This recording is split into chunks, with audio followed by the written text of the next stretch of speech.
Good evening and welcome to Tiger Stadium. Thanks so much for tuning in to News Talk KINN 106.3 FM, 1270 AM, the KINN app, and 1270KINN.net.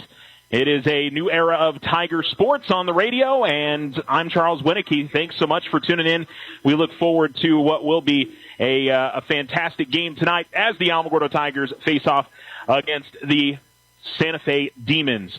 A beautiful night here in the Tularosa Basin as the Tigers are on the field warming up. We got a little bit of cloud cover as the afternoon went along, so it's not blazingly hot across the area. So we'll definitely take that as much as we possibly can, and we'll get a good night of football. It is a little bit of an earlier kickoff tonight, a 5:30 pregame here on the radio, and, of course, a 6 o'clock kickoff.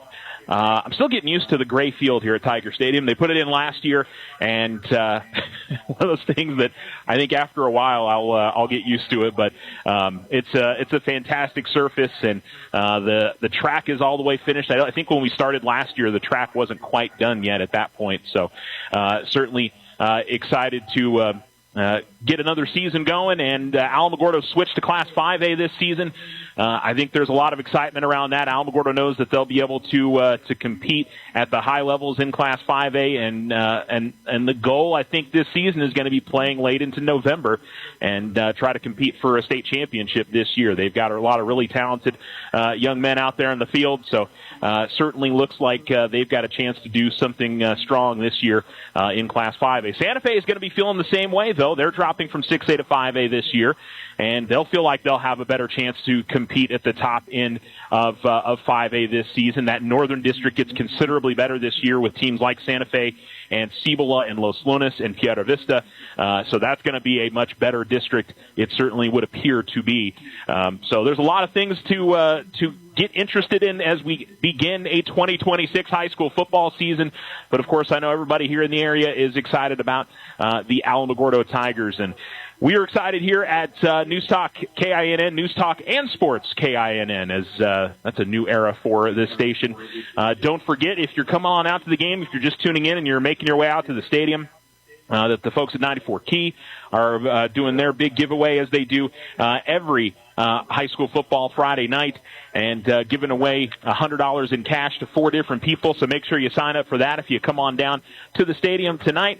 And of course, we want to see you here. And first Friday night football game of the year. The whole community should be out enjoying this. We certainly hope that you will do that. All right, we're going to go ahead and take our first break. We'll return here on News Talk and Sports, KINN, 1270 AM, 106.3 FM.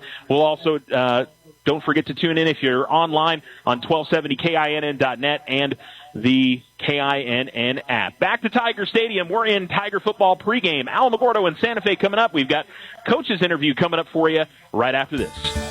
Please join KZZX and Otero Federal Credit Union as we congratulate NMSUA student Elijah Muir. Elijah is currently a freshman pursuing a degree in criminal justice. He excelled and completed his basic algebra course with a grade exceeding 100%. Elijah is currently a STARS ambassador with the Alamogordo Center of Commerce, which involves volunteer work promoting new businesses within our great community. Keep up the excellent work, Elijah Muir, our NMSUA Students of the Month.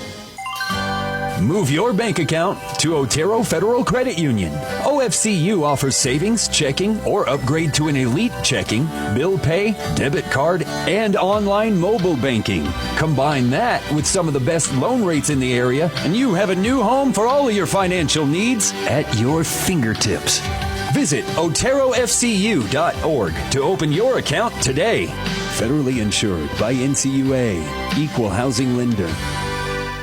The wait is over. Hatch chili season has arrived at Albertsons Market. Fresh Hatch green chilies are here, and roasting starts this weekend. Stock up on the bold flavor you wait all year for. Fill your freezer while they last. Nothing says summer quite like the smell of fresh roasted Hatch chilies. Plus, shop Hatch-inspired favorites and seasonal flavors throughout the store. Join us this weekend for Hatch chili roastings at your neighborhood Albertsons Market.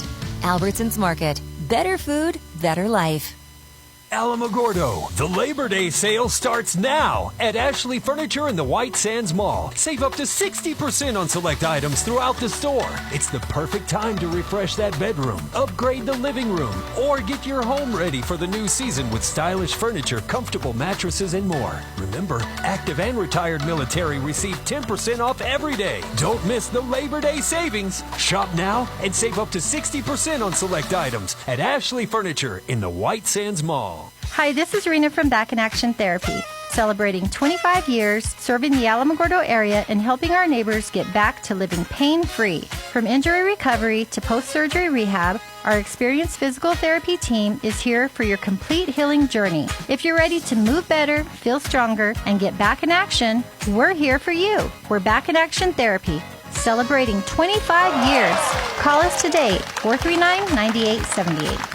439-9878. We are joined by Alamogordo Tigers head football coach A.J. Cisco. And, Coach, we're finally here. Week 1's upon us after a long off season and summer and scrimmages and all kinds of things. First off, how was the Week 1 scrimmage, Week 0 scrimmage against Carlsbad? You know, it was good. And when we ended the season last year and you just go into the off season and everything, like our mindset completely changes going to 2026. And we say our goodbye to seniors, and then that's our focus is the 2020 season. And even though we're in still 2025, that's the entire talk of it. And then you get the news that we go to 5A, so that's exciting. Tell our kids our standards and expectations change as an entire program immediately. And then it's just a long process. It's 8 months of basically beating on your own guys over and over again. And then you get that chance, and our kids were excited last Thursday and go up to Ruidoso and scrimmage somebody else and finally get to thud with somebody else and come back with different colors on your helmet and face mask and all that good stuff. And you know, we played pretty well. I can't I have some gripes about some things we did, but overall I thought we kind of controlled the scrimmage at times.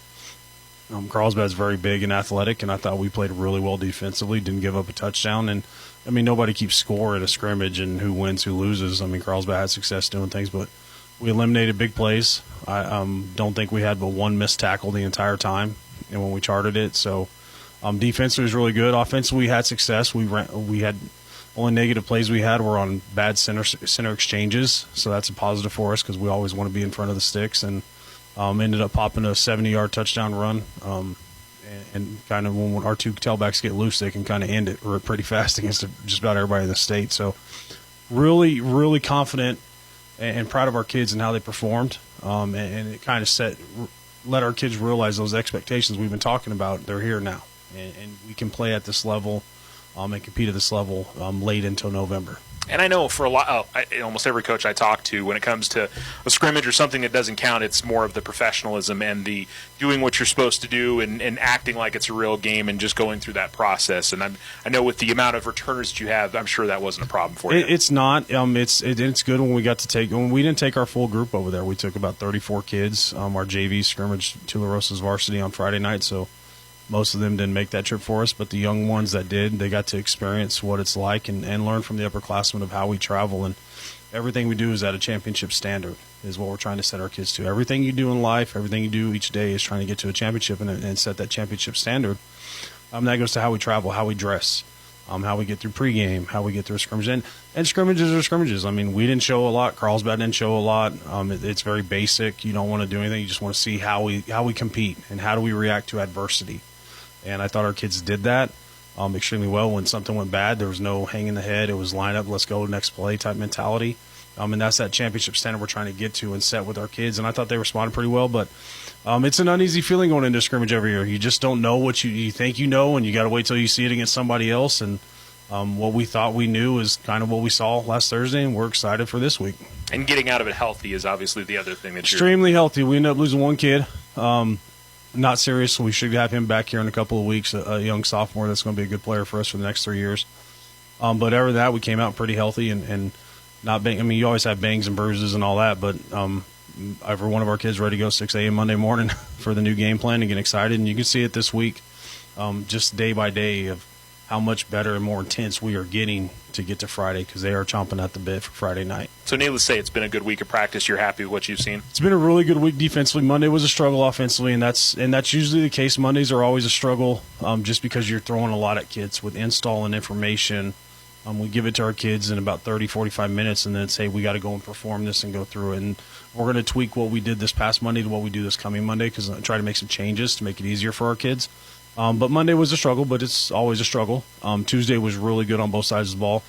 Tuesday afternoon we went back out, did a special teams practice, and it took about 45 minutes to get through all special teams. That's a rarity early in the season. Our kids are very intense and locked in on it. And then today was one of our better days we probably had in a few years, of being very intense, focused, and handling situations we're throwing at them. And, we're excited to get to pregame tomorrow, and our kids, our young sophomores ask us pregame, just stand around and call teams out and special teams. Like, no, we go and play football still. We bang, and just tone it down a lot. But it's top shelf. Let's go get them.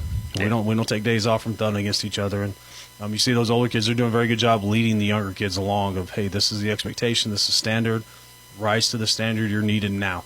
Even though you might not play on Friday, you're needed every single day in what we do. All right. Got Santa Fe coming in on Friday. They're also moving down to 5A, just like you all are. So they've got to be excited about moving to 5A as well. I mean, I don't know if anybody gets real excited about moving to 5A when you get thrown in the districts that we're thrown in the challenge you run. It doesn't really change a lot.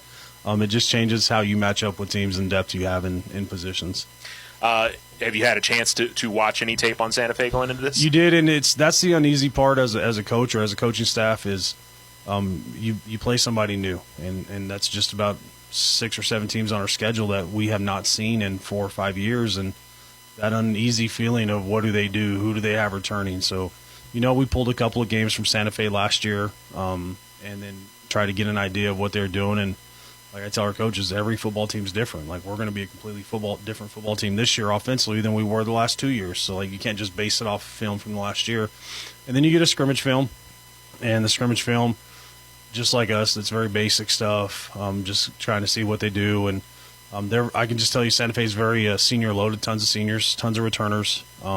It's hard to find numbers and players and scrimmages and find out what the name of a kid is. So you're trying to piece stuff together, and it's a lot of investigating as coaches through social media and like reporters' articles and trying to figure out who do we got to watch and then trying to figure out what kid that number is in the scrimmage. And so we did the best we can. Santa Fe's excited to be in 5A too. I mean, they're back in a class that they can compete in.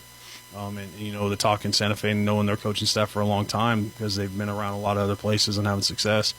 They're like us. They want to change the standard of what Santa Fe football is, and they want to go back to when Santa Fe won the state championship in 1979. And those coaches have a championship pedigree in the places they've worked and where they played football in high school and what they've done. They know how to win. They're really trying to rebuild that culture over there. So it's going to be a dogfight, and it's exciting, just that uneasy of knowing what they do and who they are and what kids they have. But they do have a bunch of seniors. We kind of calculated that they probably have 7 two-way players. Can't really tell during a scrimmage. You got guys thrown out there, and you don't know if they're actual guy or just going to get a rep or not. So we'll find out at 6 o'clock on Friday. Yeah. When I've talked to you, you're extremely excited about the size that you have up front on both offense and defense. So you feel like that's something that's going to be a huge advantage for you throughout the season. It is, and Santa Fe's got some large children as well. They're going to match us size wise, and they got athletes around there. And then, like I said, their quarterback's one of their better players. Really athletic last year, running the ball, throwing the ball, and he's back this year. I'm hoping he's still playing quarterback and not somewhere else because they have athletes in other places too. But that's that uneasy part. But Coach Coach Adrian over there, known him for a long time. He was at Las Vegas Robertson when I was in Hatch, and we had some serious battles deep into the playoffs for many, many years. And then his defensive coordinator is an old Clovis guy that I've known for a long time that was at Robertson when all of their championships runs, and Doug Kavanaugh. So there's a history between coaches, and the friendliness and all that is awesome, and we're excited to play each other. It's been a long time, but it's that uneasy part about what is going to happen come 6 o'clock Friday because you got 17 and 18-year-old boys out there making decisions. And as we talk about, most years, you get 5 chances to come out and watch high school football on a Friday night, and this is one of those. A little bit earlier than normal at 6 o'clock, but it's an opportunity for the community to get together, and you're always very excited about that. I am, and not just to watch a football game, just to watch all the other athletes and people that put on a special performance and a special atmosphere for Friday night in Alamogordo. I mean, you got the band, and credit to the band. We're up there at 6 o'clock in the morning, the last 3 weeks, and the band is up there at 7 or 8 until 5. They were doing 2 days too. I mean, it was all day, and those kids worked their tails off. And I don't want to be on that asphalt at 2 o'clock in the afternoon, and they're out there marching around. So, that's a chance for all those people to come out and support the band kids, because they're putting in a ton of time that nobody really gets to see what everybody does. And, me being lucky enough to be at the high school all the time and being around, I see everybody and see everything happening.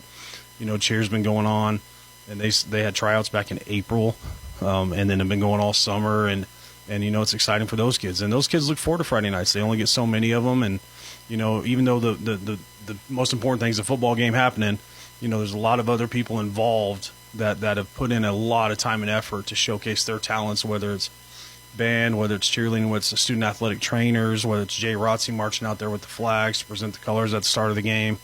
All these other kids and people associated with the school are putting in time, and that's coaches and sponsors. And it's a chance for our community to come together and just recognize everybody that's pouring back into this community through the kids and appreciate that. And then just have a good time with your family and friends in the stands and watch hopefully a good football game and watch us try to get a win.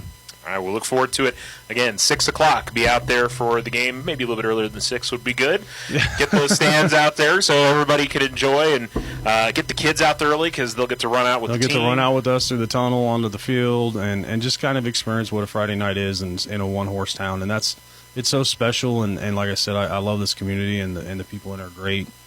But it's you only get 5 a year, and hopefully this year we can make it 6 or 7 and get some home games in the playoffs. But it's just come out and give back to this community the way these coaches and these kids and these other athletes and people involved in the clubs are doing stuff.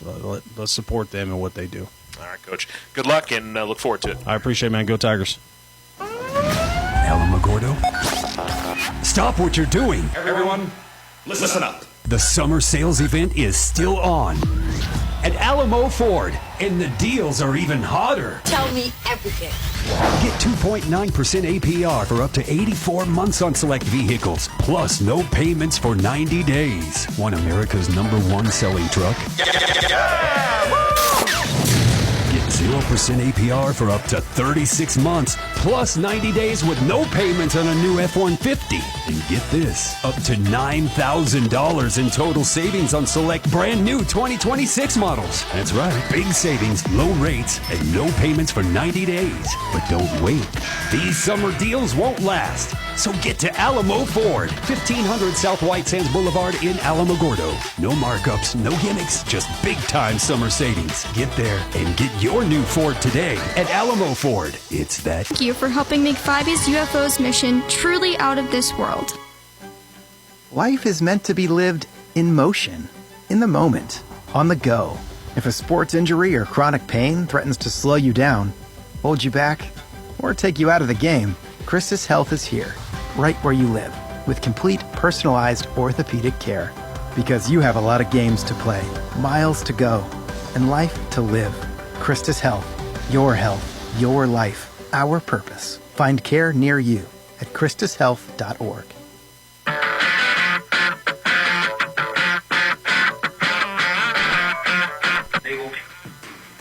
Welcome back to Tiger Stadium. You're listening to Alamo Sports and Talk, 1230, 1019. The Alamogordo Tigers have moved their way back to the locker room, so have the Santa Fe Demons.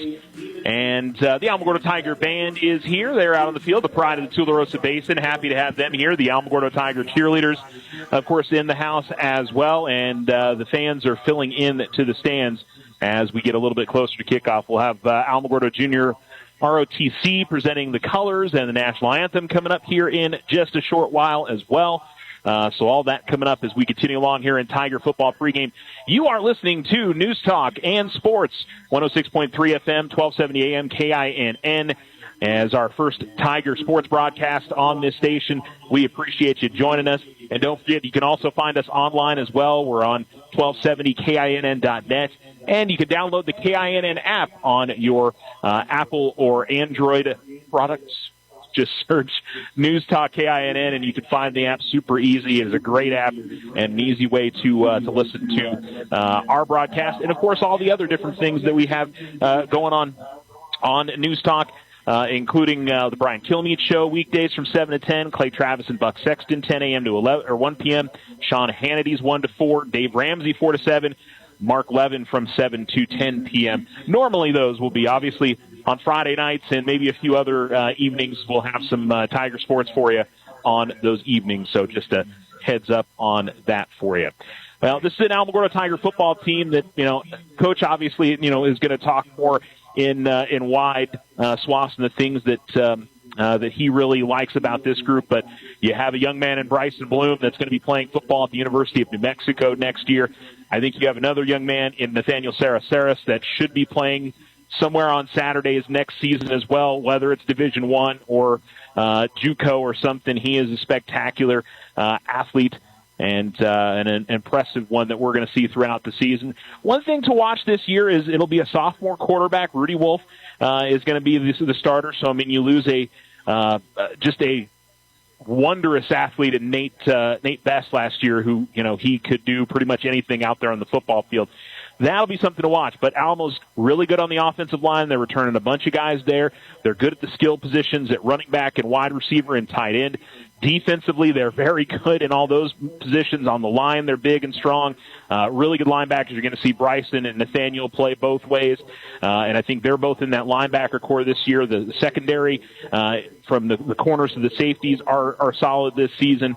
And I think the biggest thing is you just have a bunch of guys that were sophomores and juniors last year that got a ton of playing time and had the experience going into this season. And that's something I feel like under Coach Cisco that has really ramped up and has really improved is their ability to have those returners and not have maybe like a huge class of sophomores. You have a decent-sized junior class to fill that senior class that left. And, same with the sophomores from the previous year to be juniors the next year.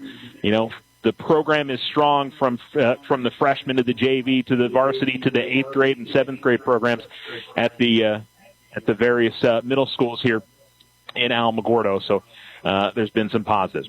Okay, we're going to go ahead and take our last commercial break before we probably get started here. As Alamogordo Tiger football kicks off at 6 p.m., you're listening to News Talk and Sports, KINN, 1270 AM, 106.3 FM. Please join KZZX and Otero Federal Credit Union as we congratulate NMSUA student Elijah Muir. Elijah is currently a freshman pursuing a degree in criminal justice. He excelled and completed his basic algebra course with a grade exceeding 100%. Elijah is currently a STARS ambassador with the Alamogordo Center of Commerce, which involves volunteer work promoting new businesses within our great community. Keep up the excellent work, Elijah Muir, our NMSUA Students of the Month.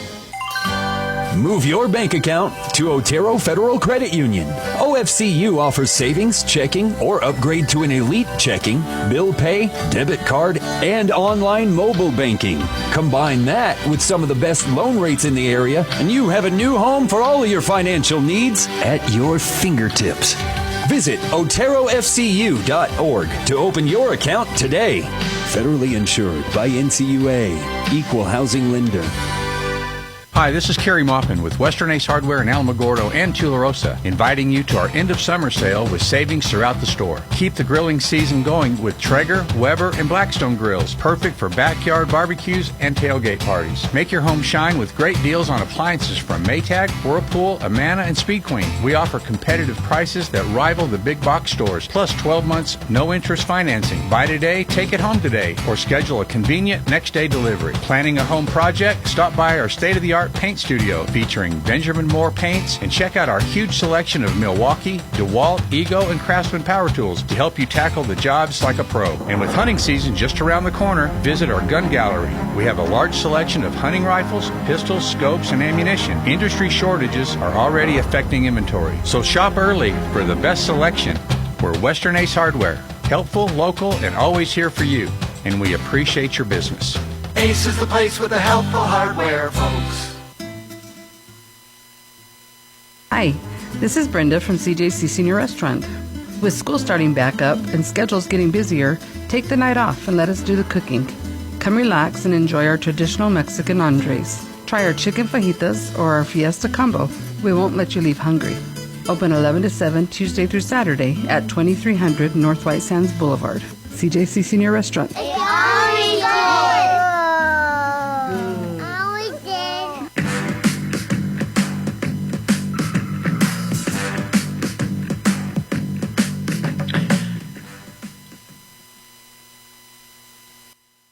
Talk and Sports, KINN at 1270 AM, 106.3 FM, and the KINN app, 1270KINN.net.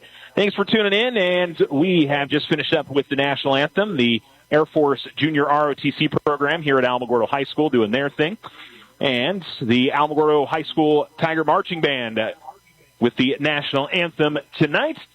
And the Tigers, I'm not sure if they're in the tunnel already, if they're making their way out, but the scoreboard shows about 3 minutes left until we finish our pregame, and hopefully with the kickoff starting at 6 p.m.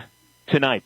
One score from last night, Tularosa. They fell to Hot Springs 35-6. They'll get back at it next week as they are on the road up at Ruidoso next Friday night. So 7 p.m. Also going on tonight, Cloudcroft football.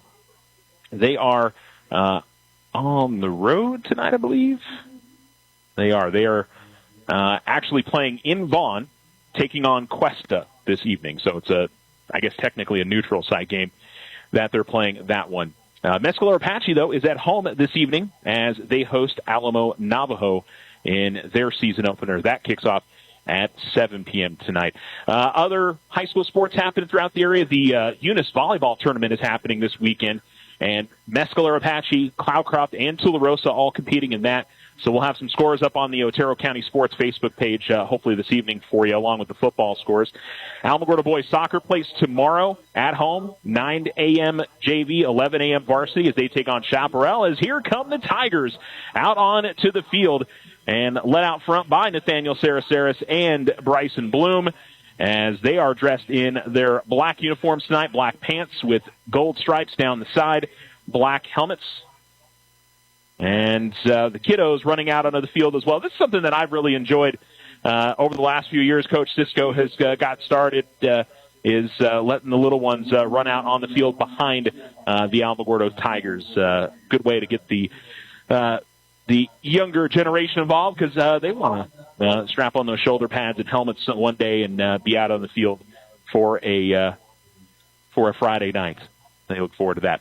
Santa Fe, they have also brought their inflatable tunnel to run out of. It's a Santa Fe helmet, white helmet with SF on the side. They're going to be dressed in white this evening with blue helmets as they make their way out on the field. Looks like a pretty good contingent of Santa Fe fans have made the trip here to Alamogordo.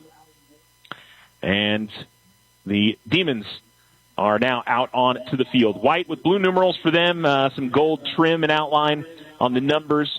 Tigers' numbers, by the way, are in white and outlined in black and gold for them.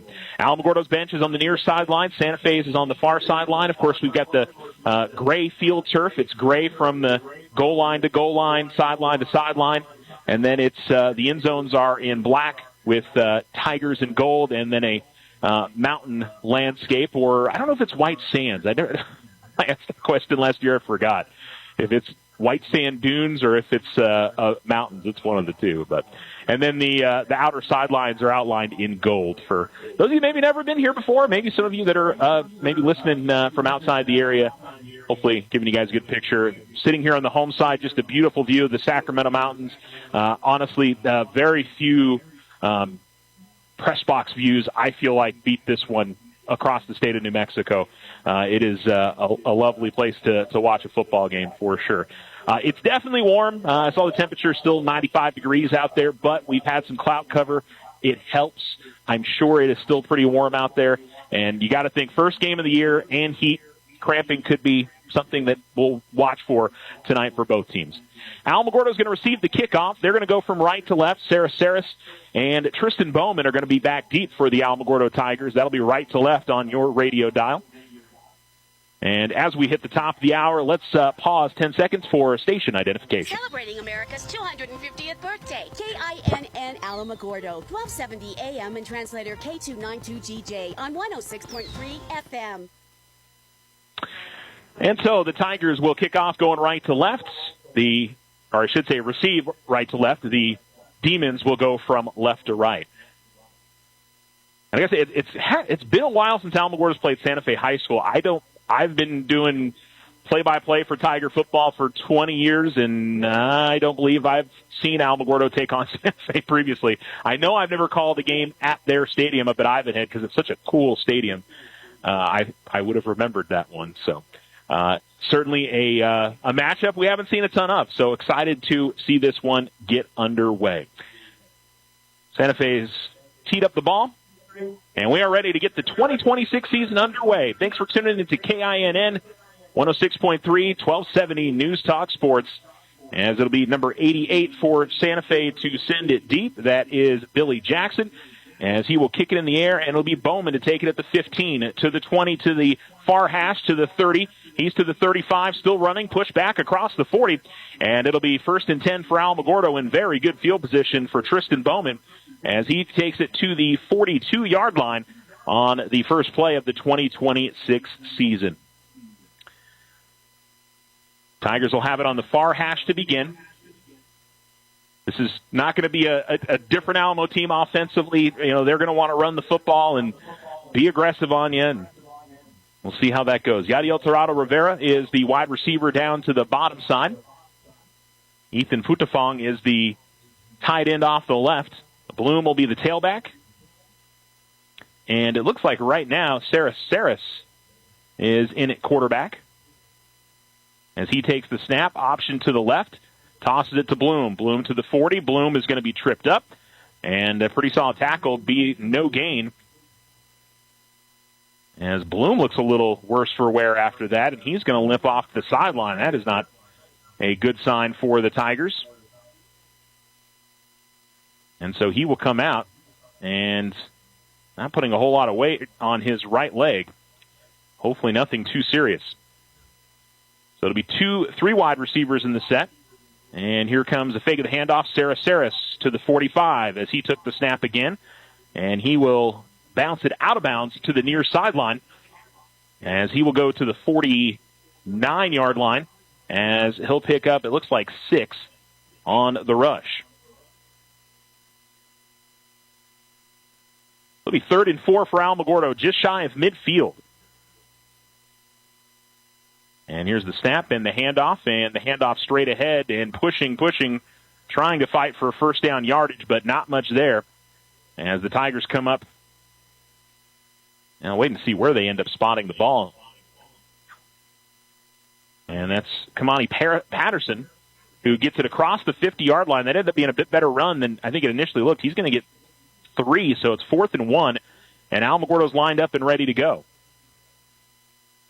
And they'll give it again to Patterson, and he's got the first down. He's going to cross midfield, or had already crossed midfield the previous play. Now he's going to take it all the way down to the 44-yard line. That's a gain of 5, and the Tigers move the chains for the first time tonight. 1st and 10 now from the Santa Fe High School 44-yard line. Ball is on the near hash. 2 wide receivers out to the far side for Alamogordo, 1 to the bottom. And Saris continues in at quarterback. And it's the handoff, and Patterson again will go straight up the middle and get positive yardage. He'll carry it up to the 41. That's going to be a gain of 3, as he now has 3 carries for 11 yards. We still haven't seen Bryson Bloom come back out onto the field. I don't see him getting... Well, no, I do see him. He's on the bench getting treated currently, so... And so far, it's been all Saris at quarterback for the Tigers. We thought going to be sophomore quarterback, but they're staying with Nate here. Nate in the backfield has to make a move to get away from the first defender. Still got the football, and he's to the 35 to the 30, 25-20, 15-10, 5. It is in Tiger touchdown. What a move in the backfield to get away from the first defender. Got into some traffic in reverse field, and it's 41 yards to pay dirt for Nathaniel Saris, and the Alamogordo Tigers have a 6-0 lead. Fight song in the air here, and Alamogordo in front with the kicker, Gabe Russell, out to send it away. I saw him kicking during the JV game a little bit yesterday. He's got a good leg, and watched him in pregame as well. And it looks like Santa Fe jumped off sides, but they're going to go through the process here anyway and see if Alamogordo... It's a dead ball. They've got to do the play again. Oh, I guess, is it not dead ball anymore for offsides? I think maybe they're going to take it on the kickoff. I didn't know they could do that. I mean, I honestly like it if offsides wasn't a dead ball penalty anymore. More like you see in college football and in the NFL. But I thought in high school it was. Maybe they changed that rule this year.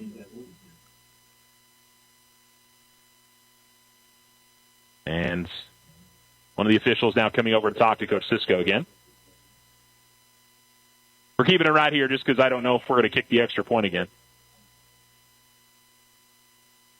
Yeah, I think they're going to have to kick the extra point again. Wait a minute. They're calling it a false start, not offsides? Because they moved the ball back to the 7-yard line. So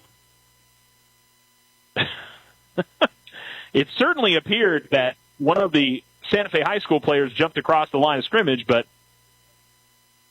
okay, now they're moving the ball forward. Yeah, it's a dead ball penalty, so they're going to have to run it. Sorry for all the yap here, but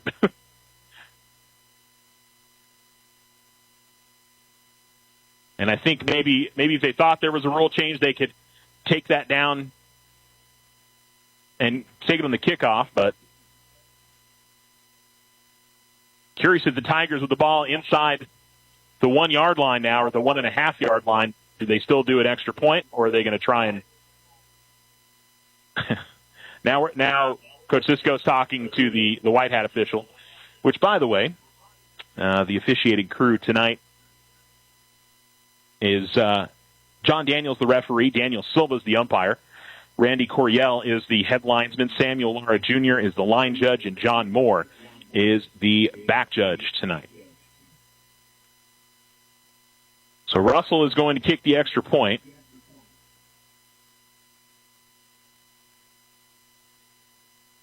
Looks like they moved it back again. I don't know. First game for the officials, too, folks. Snap's a little low. Kick is up, and I think we're good, and it is. Okay. So it is 7-0 Alamogordo, 9:30 to go, first quarter. And we will return here to Tiger Stadium. Alamogordo leads 7-0 here on News Talk at Sports, KINN, 106.3 FM, 1270 AM. This is Deborah Romero, President and CEO of First National Bank. As we celebrate 70 years of serving this community, one thing that has always set us apart from the big banks is our commitment to the people right here at home.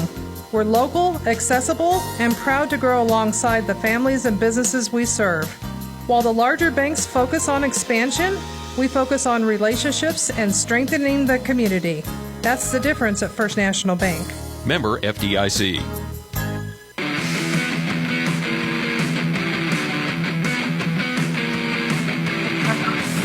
Walk-in home furniture.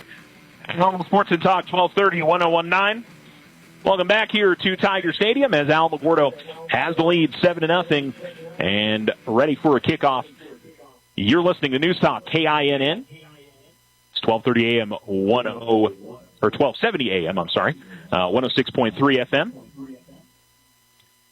And the kickoff for the Tigers is through the end zone for a touchback. Russell again.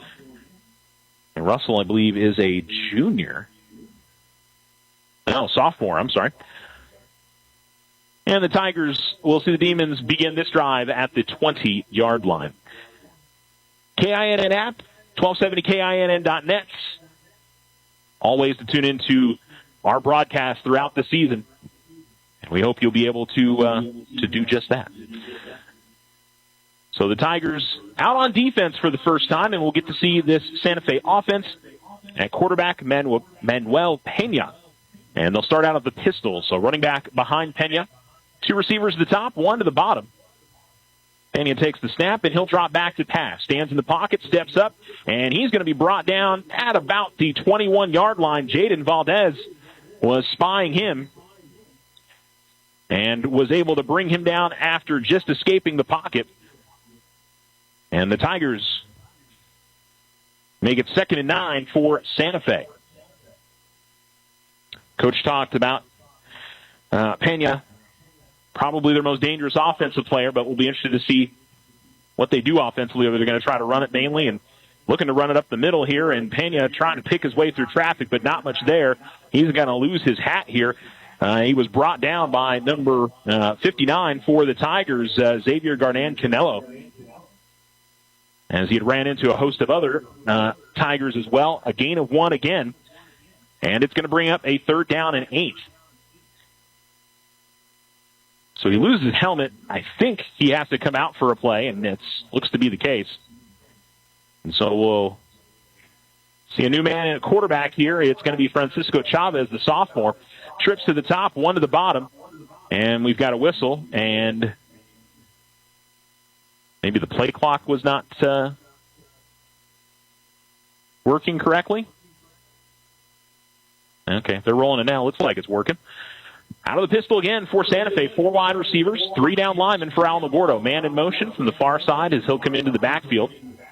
And they will run a speed option to the left. And looking to throw, and downfield it is going to be caught just over the outreaching hand of the DB, number 88 for Santa Fe. Making the grab is Billy Jackson, and it's going to be a 1st down. The Tigers had it defended well, but a little bit of a mistimed jump from Sean Piper in the corner. And so it's all the way to the Alamogordo 46-yard line. That'll be a gain of 34 on the pass. And so they'll bring in their starting quarterback now, but the backup comes in and makes a great play. Here's a late option toss to the near side, and the ball is going to come loose, and he was losing the football, I believe, before he went down, and the Tigers have it. They call it a fumble. He never really had control of it, and when the Tiger went to bring him down, it sort of rolled down his leg, and Alamogordo forces a turnover. A big play from Santa Fe on a 3rd and 8, and then the Alamogordo defense on the very next play forces a turnover, and the Tigers will have the football. That was number 20, Jesus Navarrete, who ended up losing the ball, but he just never really had good control of it after the option toss. 1st and 10, Alamogordo at their own 44-yard line now. Ball is on the near hash. Alamogordo still going right to left.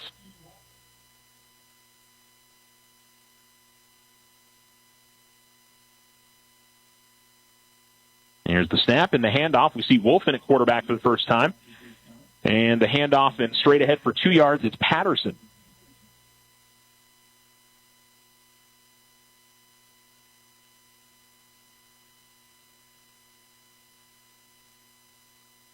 So the Tigers will face the 2nd down and 8 now.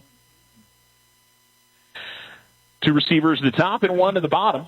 All kind of in between the hashes, closer to the near hash. Lead back off to the left and out of the pistol. Wolf takes the snap, and he's going to throw it to the outside. It's complete. And to the 50, and fighting for 1st down yardage, maybe just short. I think he may have it as Aiden Rowe makes the catch. And I don't think they gave him the 1st down. Okay, no, they did. So it will be a 1st down for Alamogordo. So 1st and 10 for the Tigers, 2nd 1st down tonight.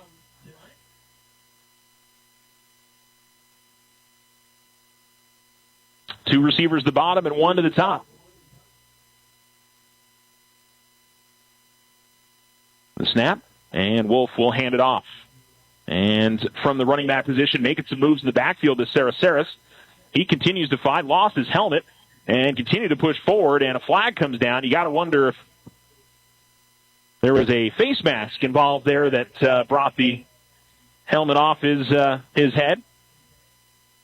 The gain ends up to the 39-yard line of Santa Fe, so without the penalty, it's going to be a gain of 7. Waiting to see what the call is, and yes, it is a face mask.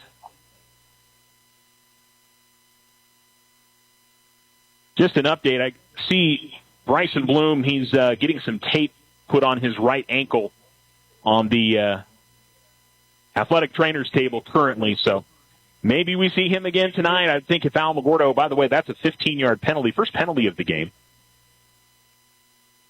And it's assessed on, second penalty of the game, I'm sorry. Santa Fe did get the 1-yard offside penalty on the extra point. As Wolf waits the snap, he's got it, and he will hand it off. It's Valdez straight ahead, and he puts his head down, and got helmets coming off all over the place. As one of the Tigers' offensive linemen, Jace Monroy, lost his hat there. But the gain on the play is down to the Santa Fe 16-yard line. Tigers started that series at the 24 after the 15-yard face mask penalty. And that ends up being a gain of 8 on the first carry of the night for Valdez. Tigers 2nd down and 2 from the Santa Fe 16-yard line.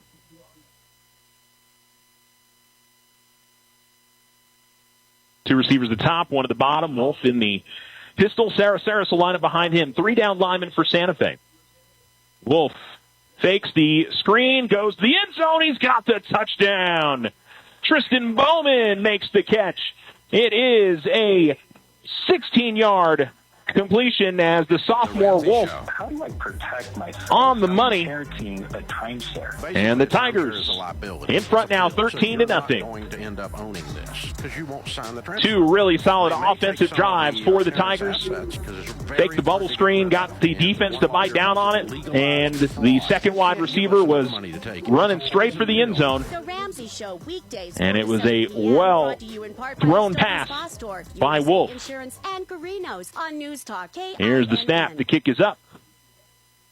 And it's good. Scoreboard shows 5:46 to go here in quarter number 1. And it's Alamogordo 14, Santa Fe nothing. We'll be back here on News Talk 1270, 106.3. News Talk and Sports, KINN. Stay with us. Whether you're a homeowner, a landscaper, or a contractor, we all have reasons to dig. If you're planning to dig, this is just a friendly reminder that locating underground utilities is important. It's actually the law. Call 811 3 days before you dig. New Mexico Gas Company is one of the utilities that will come out free of charge to mark our underground lines up to the meter, so you'll know what's below. We're New Mexico Gas Company, and our priority is keeping you safe. That's why we're here. Learn more at nmgco.com. Transform your home at Showcase Carpet and Tile, home of the area's largest selection of window treatment. Shop custom shades, shutters, and drapes to create the perfect ambiance in every room of your home or office. And don't forget, Showcase Carpet and Tile also offers expert carpet cleaning services. Call 434-1338 or stop by 806 New York Avenue today. Showcase Carpet and Tile, your one-stop shop for home decorating.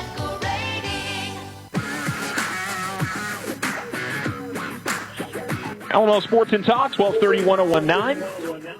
Santa Fe returns the kickoff to about the 40-yard line. There's a penalty flag down, though. And we'll wait and see as Russell kicked it back to about the 10-yard line. Tigers leading 14-0. This is News Talk and Sports, KINN, 1270, 106.3 FM.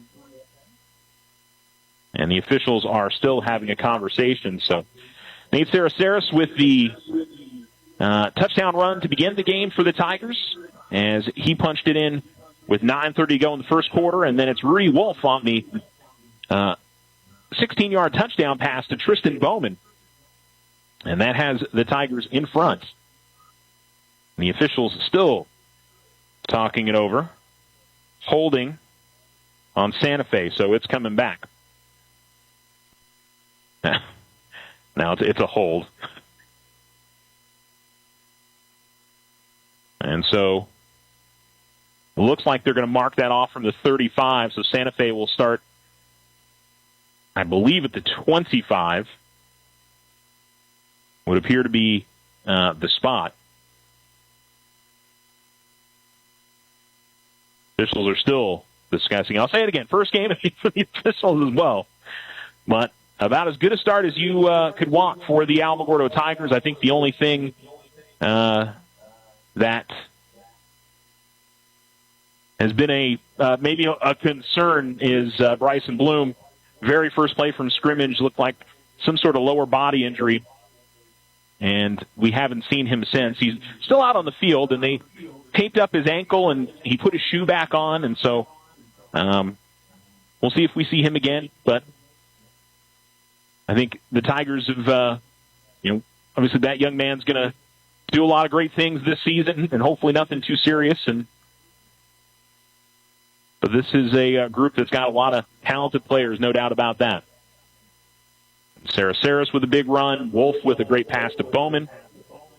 As we're still waiting, I think we need the play clock to be restarted, and then we're going to get going again. But, certainly, you know who some of the key players were coming into the season, and certainly understood that he was going to be one of those. So you couldn't help but be like, oh, that's not, that's not the best thing to see there. All right, we're ready to go. Tigers with 3 down linemen. Here's the snap and the handoff, and the Tigers are in the backfield, and a penalty flag is going to come out, and they're going to call it a horse collar tackle. It looked like he just turned him at the shoulder pad, but the near official, who was really far away from that, I don't know. I didn't think that was a horse collar. It ends up being a 4-yard loss, but I believe that it's going to end up. I guess I would say one of the officials says, "Wait a second." The carry there was by Navarrete. Okay, I'm going to say it was a face mask, not a horse collar. Like he just got him on the shoulder pad. So anyhow, they'll mark that off from the spot of the foul. Are they going to call that? I don't think we have 5 and 15-yard varieties. I think we just have 15-yard varieties. So 15-yard penalty on Alamogordo. So it'll be a first down to the 40-yard line, and that's where the Alamogordo defense will now set up here. Receiver to the bottom, 2 to the top. Receiver in motion, and back to pass in the pocket, and a little bit of trouble. And, boy, the Santa Fe quarterback, his head jerked back like maybe he kind of got struck in the helmet. That's where I would have thought would have been a face mask, but there's no penalty. And so he's going to go down for a loss here back to the 36-yard line. Not really sure who ended up getting the call there. So, or did he just run into the back of his own lineman, Manuel Pena, the quarterback? Regardless, 4-yard loss. And so it's second down and 14. Trips to the bottom, 1 to the top. And awaiting the snap, Pena back to pass. Looks like they're trying to set up a screen, and they've got it set up to the 45 and just shy of first down yardage, as it'll be number 4, John Henry Clement. And he takes to the 49. It'll be 3rd and 1. That's a gain of 13.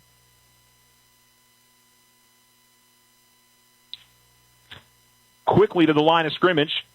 Try and catch the Tigers maybe off guard, but instead they'll look to the sideline.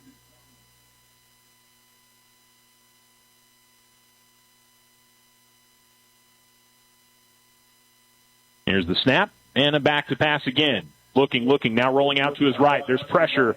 Throw is off the mark, and an incomplete pass. I was looking for the running back, and it'll be 4th down and 1 from just shy of midfield. Certainly seems like this will be a case where Santa Fe will go for it. Or if anything, maybe try to force a Tigers offsides.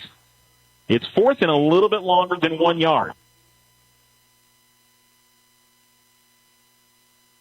2 men in the backfields with Pena. Pena now will throw, and he is going to complete it. Had 2 wide receivers in the same spot, but one of them did catch it. As number 1, Marquez Pena, comes away with it at the near hash at about the 46-yard line. That's enough for a 5-yard gain. And Santa Fe lining up again. 2 receivers to the top. Split backs. 1 to the left, 1 to the right of Pena. And maybe a clock issue here. I think they're wanting to roll the clock. Now we're ready to go. As Pena takes the snap, he will hand it off. And turning the corner and getting some good yardage on first down. Got around the edge. And picking up 8 is John Henry Clement. His first carry of the evening, and it'll be a 2nd down and 2. Santa Fe's offense looking much better on this drive. It's 3:23 to go in the first quarter. Alamogordo leading 14-0 with now 4 wide receivers and Clement in the backfield. Three down linemen for the Tigers. Ball's in the far hash. Santa Fe going left to right on your radio. Putting the man in motion, and now we're going to see a timeout call. Timeout of the field. Santa Fe the one to call it. With 3 minutes even to go here in the first quarter. Alamogordo 14, Santa Fe nothing. You're listening to Tiger Football on News Talk and Sports, 1270, 106.3. This is Jake from the Stove and Spa Store. We offer beautiful spas, hot tubs, saunas, cold plunges, swim spas to help with your wellness. In our spa collection, we have everything from a 2-seater to a big party spa that could hold up to 8 people. We have beautiful Tilo saunas from a 1-person far infrared all the way up to 4-people steam saunas, outdoor saunas, even the hybrid. You can have one or the other in the same sauna. Put them in a master bedroom, a master bathroom. We have something that will fit. A lot of people shy away from putting an in-ground pool in their backyard because of the expense, the maintenance, but we offer endless pool swim spas that make it so much easier. A small footprint, easy maintenance, and beautiful design. Whether you're teaching your kids to swim, training for swimming, this is the way to go. This is Jake. Whether it's fire, water, or a sauna, the savings are always hot at the Stove and Spa Store.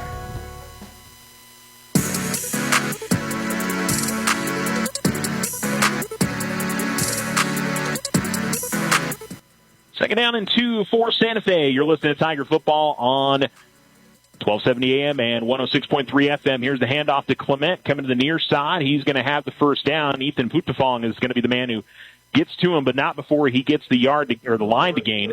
Across the 35 to the 34, it's a gain of 3. And Santa Fe will move the chains again. It's been a sustained drive here for the Demons. Dressed in white with blue numerals, blue helmets, Alamogordo in all black, black helmets. And here's the snap. Pena, thought he was going to have a running back to his left, and he was not there. He then is going to complete the pass out to number 1, Marquez Pena. Second completion to him.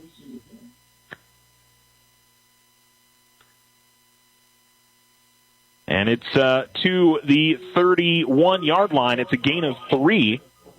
2nd and 7 here for Santa Fe.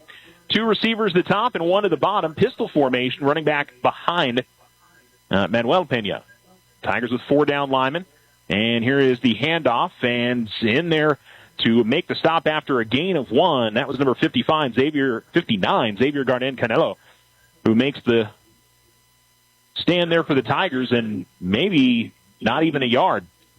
That was John Henry Clement for Santa Fe on the rush. And it'll be 3rd down and 7. Now, so far in this drive, Santa Fe hasn't had a 3rd down and long. They had a 2nd down and long, but turned that into a 3rd and 1. Santa Fe runs a bunch formation just off the end of the line to the far side, and they'll run a little sprint option to the left. And Nathaniel Saris comes sprinting in, and both him and Leighton Nealand are in there quickly. And there is no gain, and it's going to be 4th and 7. Saris was like a lightning bolt. Big number 14 was in there to at least slow up the play, and then he got some help. No gain. And so 4th and 7. Santa Fe keeping the offense on the field. Tigers 3 down linemen, 3 wide receivers to the bottom. Ball's in the far hash. Pena's got the snap.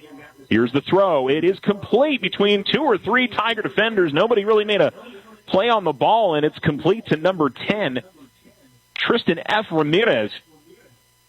Seemed like the Tigers had the zone set up there, but they just found a little spot.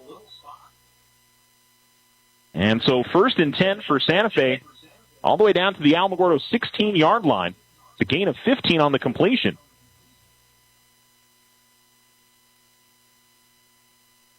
Here's the snap.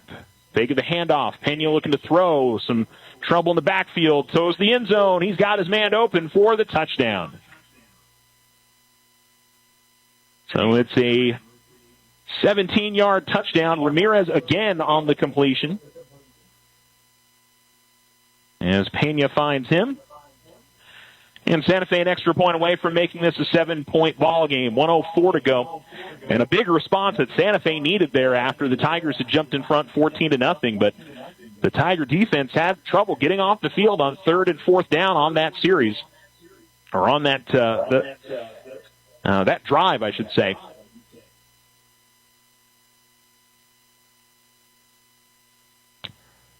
And the white hat official is making some gestures. I'm not sure. He's talking to Coach Cisco at the moment. I thought he was pointing at the play clock, but I don't know if he was pointing at something else. Santa Fe, by the way, well, they ended up snapping the ball. No, the official was not ready. That was sort of silly. But the old swinging gate formation, Alamogordo had a lot of trouble with that last year against, was it Oregon Mountain that just gave them fits with that last season? I don't remember.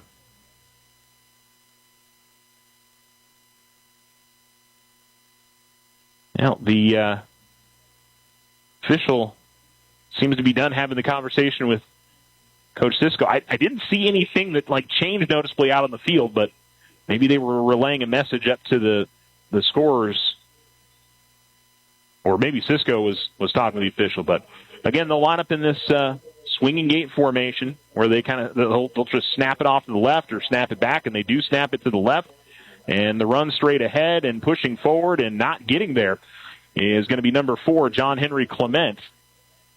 Kind of surprised they ran the exact same thing again after they gave a little bit of a preview there to the Tigers. So it's 14-6, 1:04 to go here in quarter number 1. You're listening to News Talk and Sports, KINN, 1270, 106.3. Hi, this is Jake from USA Insurance, your local independent insurance agency. The insurance marketplace is always changing, so come see us and explore your options. We offer commercial, personal, and if you didn't know, agricultural insurance. That's right, farms and ranches. Come see us under the big red roof across from the mall, or give us a call at 439-9999.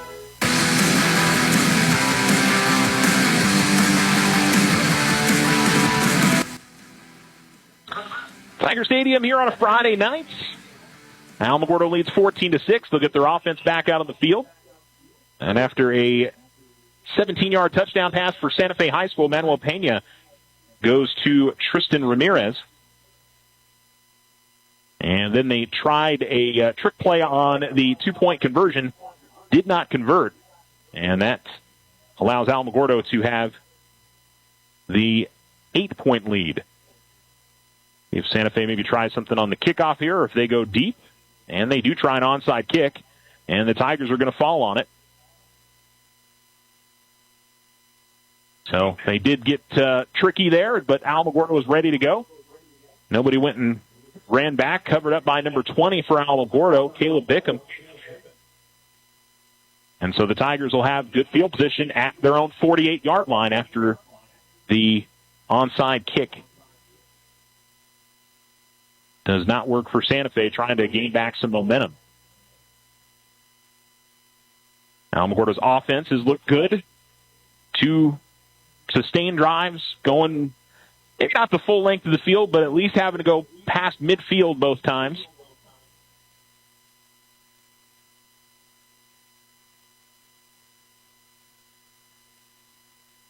And awaiting to get this one started. Again, the white hat official was on the Alamogordo sideline. I don't know if they were resetting the clock or what the deal was there. But now we're ready to go. Here is the snap, and Wolf will take the handoff, keep it himself, and read option to the outside of the 40. He's to the 35-30, puts his shoulder down to about the 20-yard line. A great pull on the read option, and he is going to take that all the way to the 20. It is a 32-yard gain on his first carry of the night. So he's thrown a touchdown pass, and now he has a big run. The sophomore looking very strong here in his first game, starting a quarterback for the Tigers.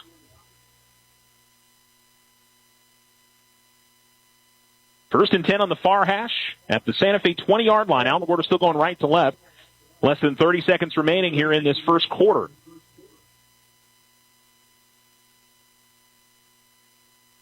Tigers going to go I formation under center for Wolf for the first time. Takes the snap and hands it off Saraceris. He goes off to the left and fights forward to the 15. And that's going to be a gain of 8 for Saraceris. And he is up to 62 yards rushing on 4 carries. Of course, had that long touchdown run. And that's going to be the end of 1. So we're through 1 quarter. It's Alamogordo 14 and Santa Fe 6. You're listening to KINN News Talk and Sports, 1270 AM and 106.3 FM. Please join KZZX and Otero Federal Credit Union as we congratulate NMSUA student Elijah Muir. Elijah is currently a freshman pursuing a degree in criminal justice. He excelled and completed his basic algebra course with a grade exceeding 100%. Elijah is currently a STARS ambassador with the Alamogordo Center of Commerce, which involves volunteer work promoting new businesses within our great community. Keep up the excellent work, Elijah Muir, our NMSUA Student of the Month. Move your bank account to Otero Federal Credit Union. OFCU offers savings, checking, or upgrade to an elite checking, bill pay, debit card, and online mobile banking. Combine that with some of the best loan rates in the area, and you have a new home for all of your financial needs at your fingertips. Visit OteroFCU.org to open your account today. Federally insured by NCUA. Equal housing lender.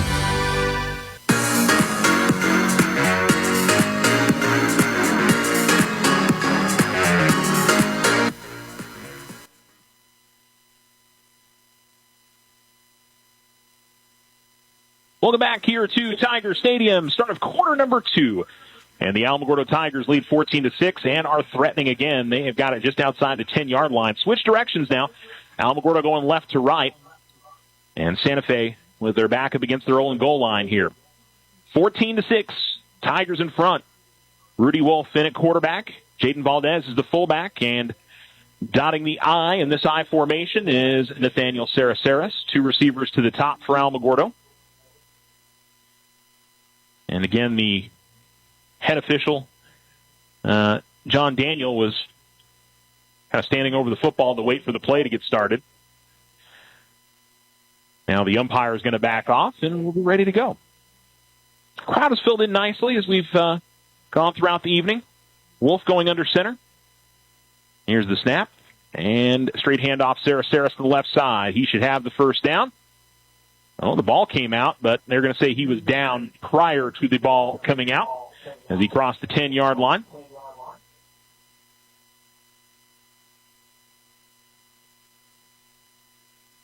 And it'll be at the 6-yard line, a gain of 6 for Saraceris.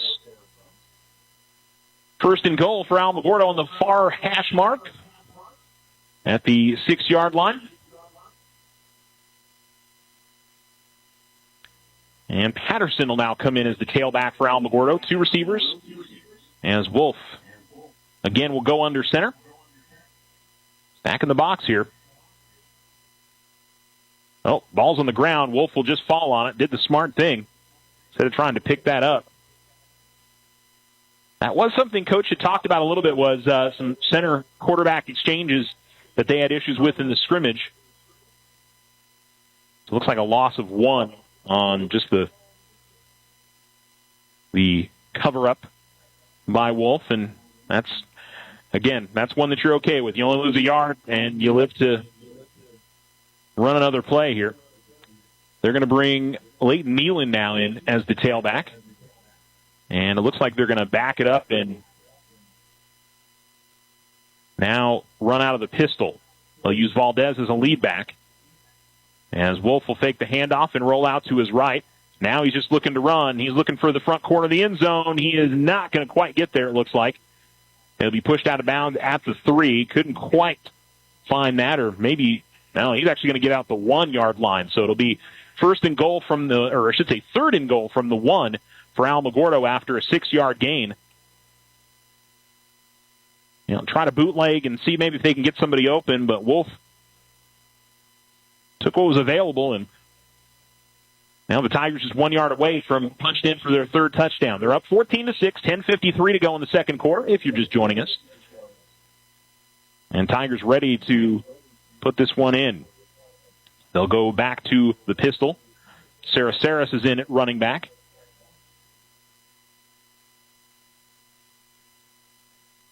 And now a timeout going to be called by Alamogordo. So Alamo wants to talk it over before this 3rd and 1 from the 1. 10:53 to go here in quarter number 2. We'll return right after this here on 1270 AM, 106.3 FM. It's KINN. Bring on the flavor and the celebration with Albertsons Market. From juicy steaks and grill-ready sides to bakery desserts and ice-cold beverages, you'll find everything you need to make your summer gathering shine. Whether you're firing up the grill for a backyard barbecue, loading the cooler for a lake day, or hosting a long weekend get-together, Albertsons Market has the quality, freshness, and savings to make it all come together deliciously and effortlessly. Better food, better life, all summer long.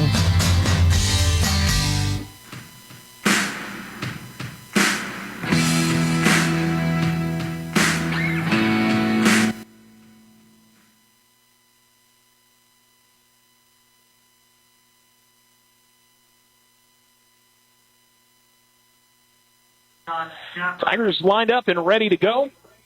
It is a 3rd and goal from the 1-yard line. Started this drive just shy of midfield after an onside kick try by Santa Fe.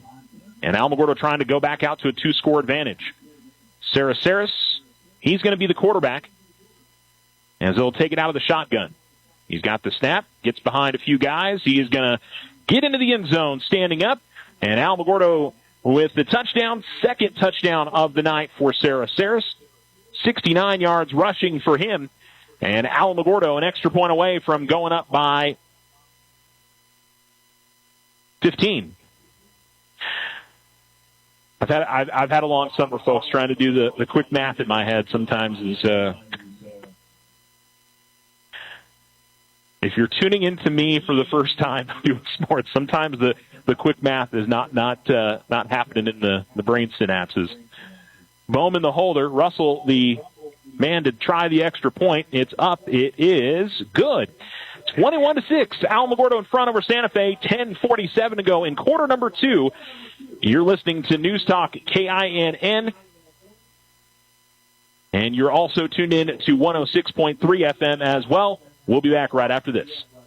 Alamogordo, the Labor Day sale starts now at Ashley Furniture in the White Sands Mall. Save up to 60% on select items throughout the store. It's the perfect time to refresh that bedroom, upgrade the living room, or get your home ready for the new season with stylish furniture, comfortable mattresses, and more. Remember, active and retired military receive 10% off every day. Don't miss the Labor Day savings. Shop now and save up to 60% on select items at Ashley Furniture in the White Sands Mall.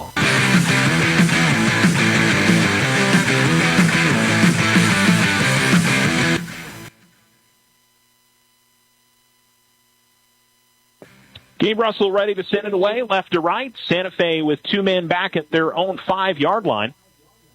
As Alamogordo leads 21-6.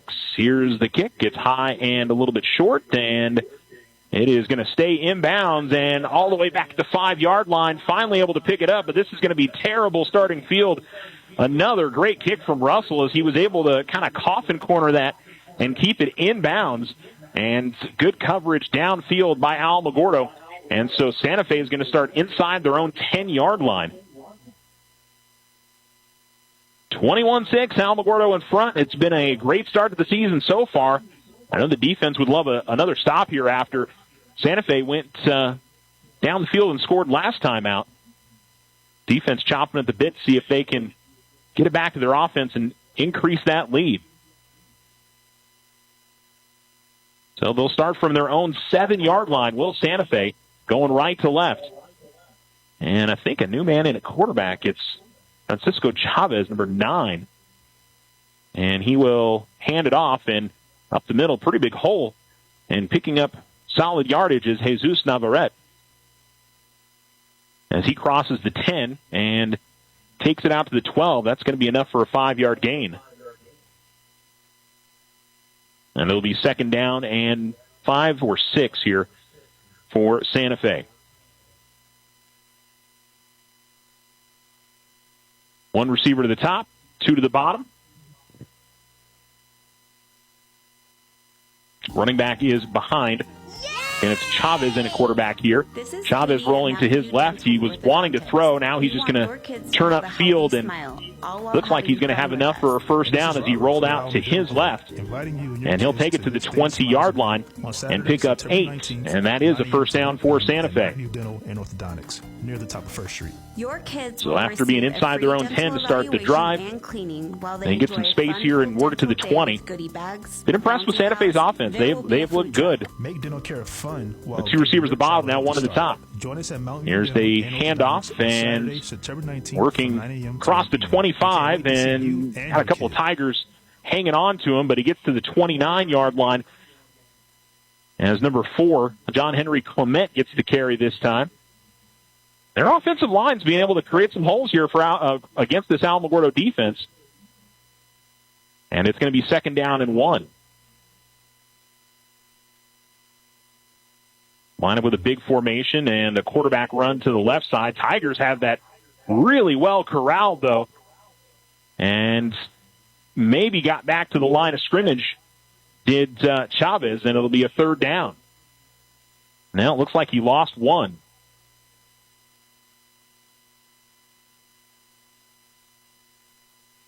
So, a loss of 2. So, they need a 30 for a first down. It's at the 27. Santa Fe lines up quickly here. They take the snap. They'll roll the quarterback out to the right. He's looking downfield. He's got a man. It's complete and out of bounds across the 40. They've really thrown the ball well tonight as it gets out to the 41-yard line. That's a gain of 14 on the completion. And Marquez Pena on the reception.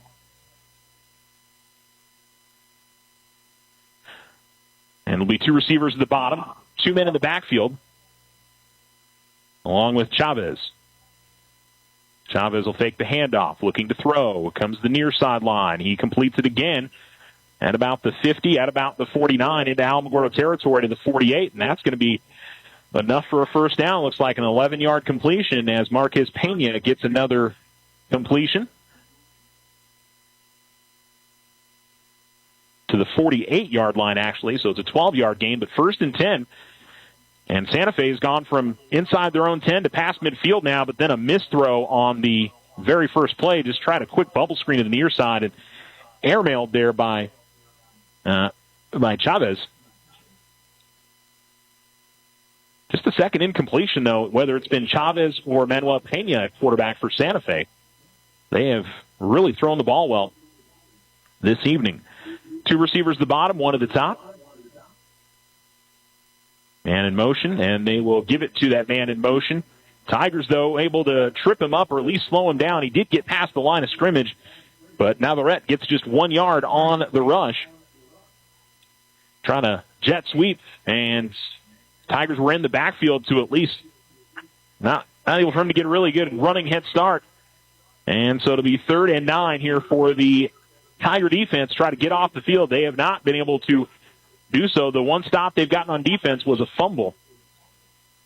Not been able to get the Santa Fe offense off the field tonight.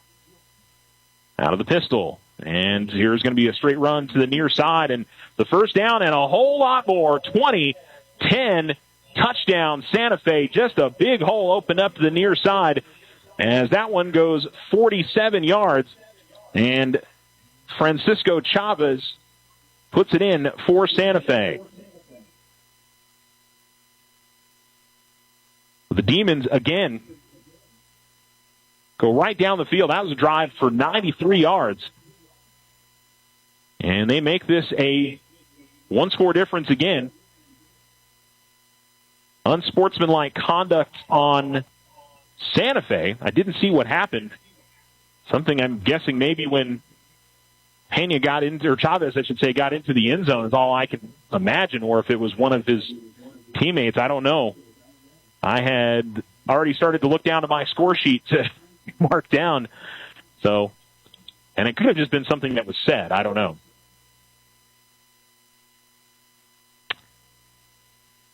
But that's one that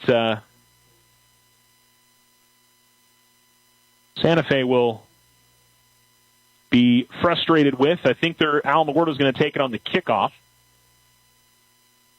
And so it looks like Santa Fe just going to line up to kick an extra point instead of try to catch up on the 2-point try. Jackson, number 88, is going to kick it.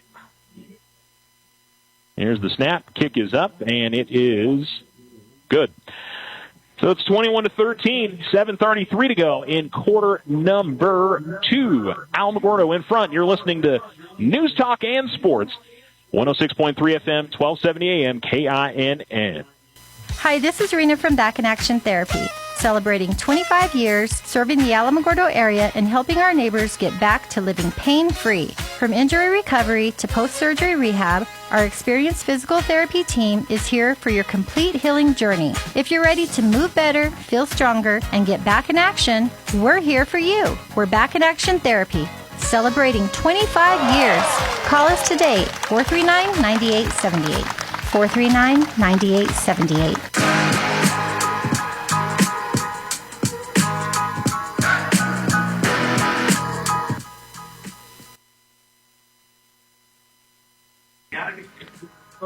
7:33 to go, second quarter. And the Alamogordo Tigers are in front by a score of 21-13. But last 2 drives, Santa Fe has gone down the field and scored. Alamogordo's all 3 drives that they've had, they have scored as well. The difference in the game is the fumble that has given Alamogordo the lead.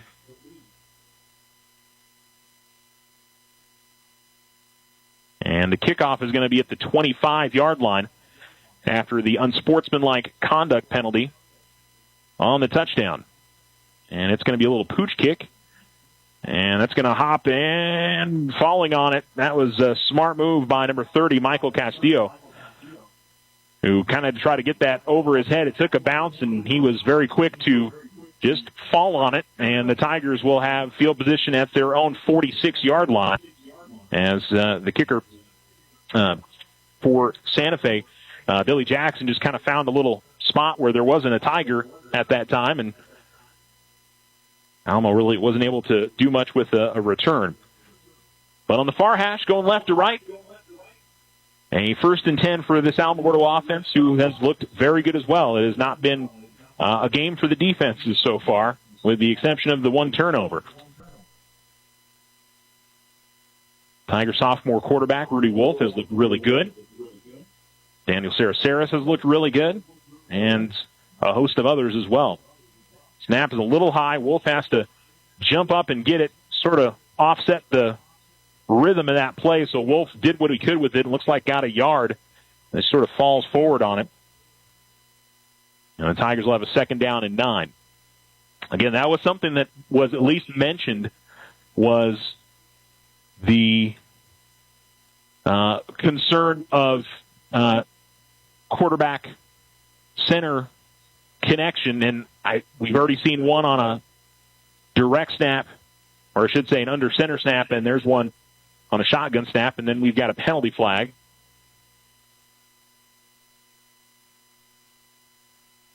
And the umpire calls a false start. It didn't look like everybody was even lined up yet.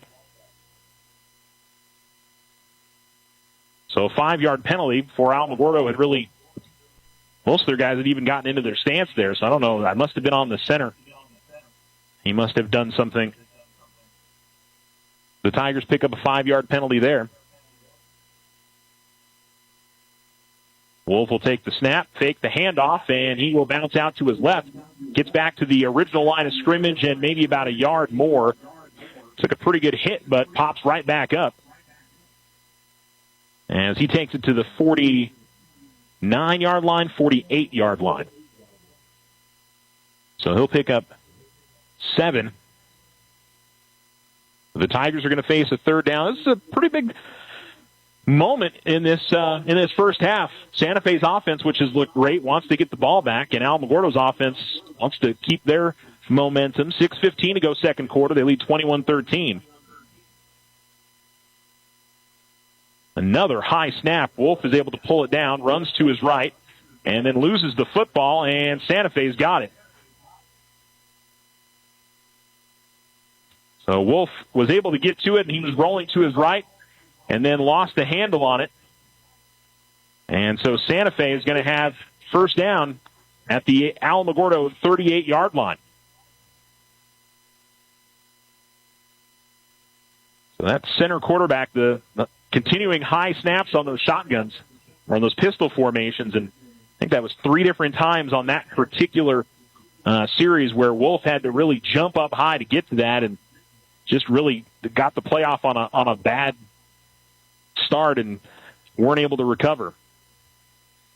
Well, now the question is, can the Alamogordo defense come up with a stop after they commit their first turnover? Each team with a turnover in the first half.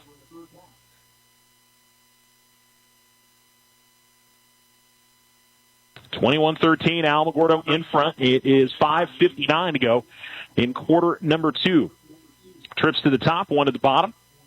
And out of the pistol and back to pass. Chavez going to go deep up the near sideline, and it is caught. Another really nice grab. These wide receivers for Santa Fe have been very good.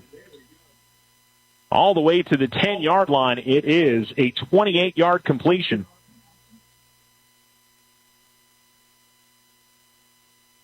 And Santa Fe will have first and goal from the Alamogordo 10. There's the snap and the handoff and a run up the middle, and the Tigers will get that stopped right at about the line of scrimmage. John Henry Clement on the carry. Looks like they gave him forward progress to the 9. It's a gain of 1. Ball in the near hash. Santa Fe going right to left. Trips to the top. And a running back behind Chavez, who's looking to throw. Now he's going to step up and run, and on his feet all the way down to about the 1-yard line. Won't quite get the end zone, but he's got a gain of 8, and it'll be third and goal from the 1.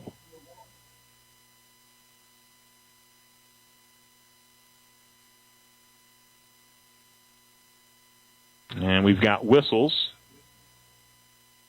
as both teams were lining up. And not sure it's the umpire here that is coming in. I don't know if there was something on the spot, or maybe the question is, okay, they want to drop the sticks. I think they're saying that they could not pick up a first down. The ball was at the 10-yard line. That was the confusion. So it's third and goal. That was what they were asking, or I think trying to figure out was, could Santa Fe pick up a first down without a touchdown? Here's the handoff straight up the middle, and in for the end zone is number 4, John Henry Clement. It's a 1-yard gain, and Santa Fe is a 2-point conversion away from tying up the game.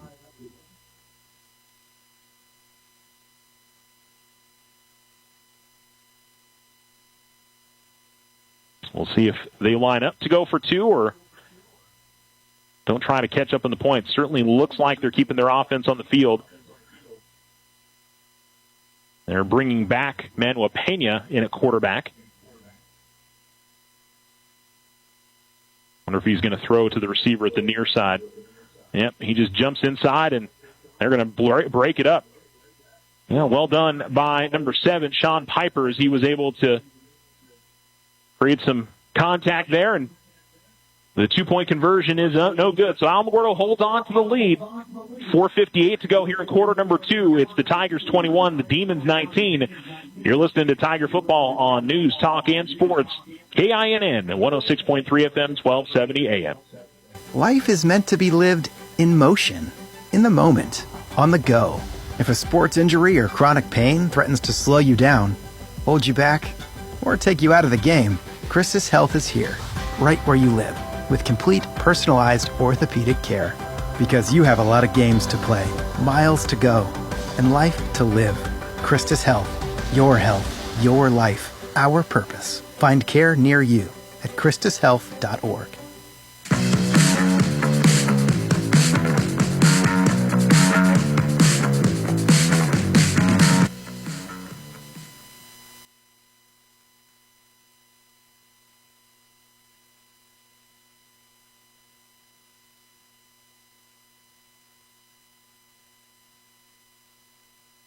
Line drive kick is going to go out of bounds from Santa Fe out at the near sideline, and Alamogordo will get starting field position at the 35 unless Alamogordo decides to make him kick it again. I don't know if that's they haven't made the decision on that. 21-19. It's Santa Fe trailing Alamogordo, and we've got 4:58 to go in the first half. And yes, the Tigers will take it at the 35-yard line. But Santa Fe and Alamogordo each with a fumble. We're kind of on even footing now. Alamogordo desperately wants to score here before the end of the half. Otherwise, Santa Fe will be on the better end of the till going into the second half of play. Wolf in a quarterback for Alamogordo. Ball in the near hash. Two receivers at the bottom, one at the top. A little bit of a high snap again. Wolf will hand it off. Sarah straight up the middle. He's to the 40 and still fighting for yardage out to the 50-yard line. I thought I saw a flag throw up, but I don't. I must have just been imagining it. Maybe somebody throwing something in the stands. He goes all the way to the 50-yard line. It's a gain of 15. Good hard running from Sarah. And he's got 84 yards rushing on 7 carries. And the Tigers will have 1st and 10 right at midfield. Going left to right, it'll be in between the two hashes.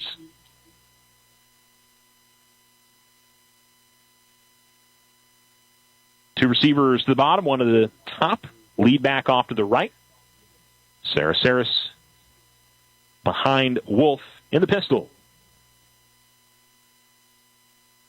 And he'll give it to Sarah. He was hit in the backfield, and he's still fighting and pushing the pile, and he's got positive yardage across the 50 into Santa Fe, and then a late penalty flag comes in. Not sure what that's going to be.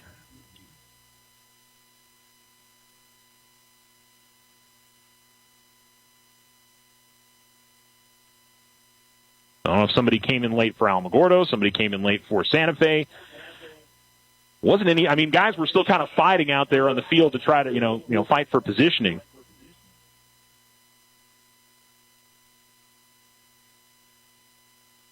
Dead ball, personal foul on Santa Fe.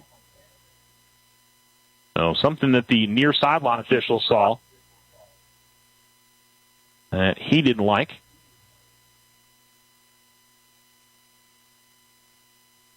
And that'll tack on another 15 yards. We've had a few of those tonight, 15-yard penalties. And an unsportsmanlike conduct, that was a personal foul penalty. Ended up just going to be about a 4-yard gain, but now Alamogordo gets the ball down at the 31 of Santa Fe. 4:06 to go in the half. And with neither defense having a whole lot of success, you almost feel like you have to score each time out. It's maybe a little bit too early in the game to say that, but I think here before the end of the half, Alamogordo wants to score, not leave a whole lot of time for Santa Fe so they can't double dip and score at the end of the half and then have the ball to begin the second half. Handoff Saris as he works off to the left side, breaks the tackle, tried to break away from another. We got a penalty flag, continuing to break tackles, finally brought out of bounds. I got to wonder if this is going to be a holding penalty, either that or a face mask. We'll see if the umpire throws it.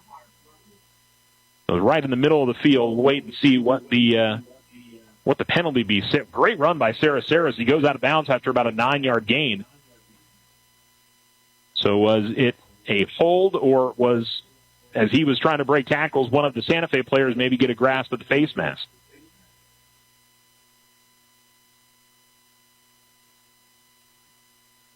Well, initially going dead ball. Personal foul on Alamogordo. I don't know, was it like a chop block or something? Doesn't really, there wasn't a exact signal. It was just personal foul.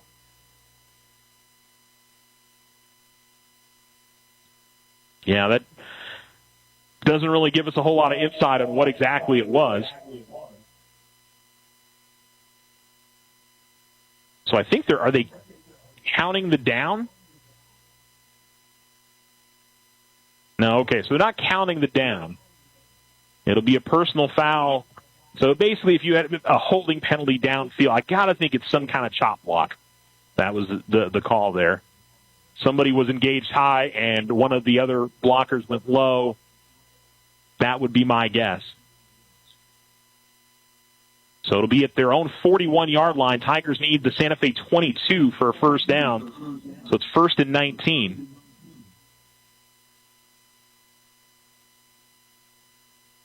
And Wolf will take the snap out of the pistol. Gives it to Saraceres, who takes it off right side, going straight up the middle. Got a good chunk of the penalty yardage back.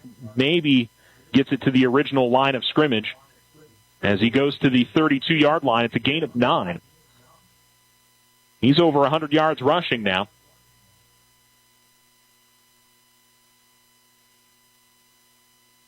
And it's been mainly Saraceres running the football, or Wolf.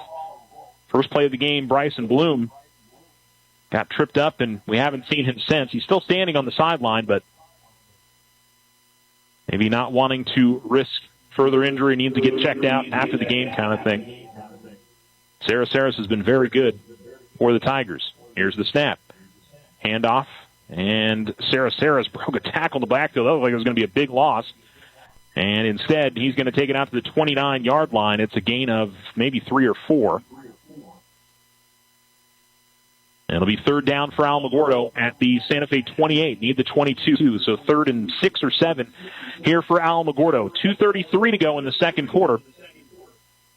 And now Saraceres coming off the field, maybe a little worse for wear. And maybe just tired there. It carried it about 4 or 5 straight times on that drive.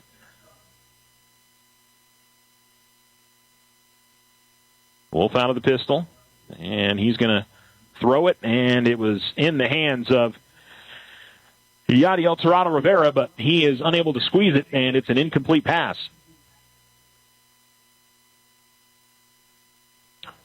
Fourth down here for Alamogordo at the Santa Fe 28.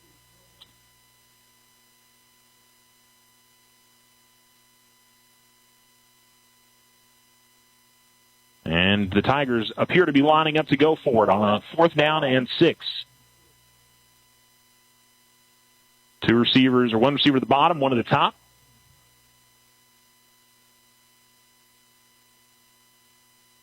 Wolf will take the snap, roll out to his left, looking to throw, and well overthrows his receiver. His receiver was standing inside the 10-yard line. The ball ended up landing right at about the goal line, front court of the end zone, and the Tigers turn it over on downs.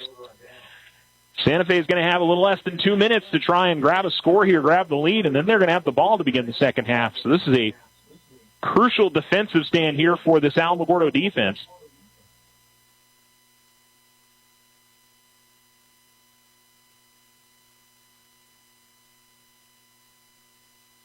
And the Tigers need it badly here. The Santa Fe,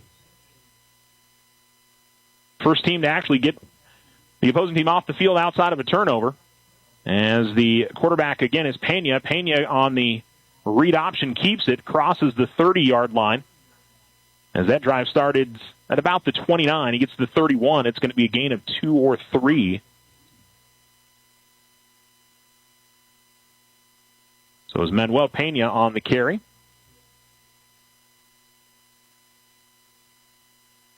And Pena now back to pass here, and he's in some trouble in the backfield. Tigers are going to get him. And Xavier Garnan Canelo along with number 9, Tanner Novacek. No, I'm sorry. No, it's 59, I believe. So the Tigers get a huge, huge sack. It's all the way back at the 24-yard line. And so 3rd and long, and Santa Fe letting the clock run here with about a minute to go. I don't think the Tigers are going to call a timeout. They will, I think, if they get a stop here on 3rd down. Trips to the top. Santa Fe's had some long pass plays on 2nd and 3rd and long. They're going to go a quick screen to the outside, and they've got the man. He's up the far sideline to the 50, to the 40, and he is going to be gone. It is a touchdown for Santa Fe as they go 76 yards on a bubble screen completion to Tristan Ramirez. And the Tigers with a huge mistake there on a 3rd and long.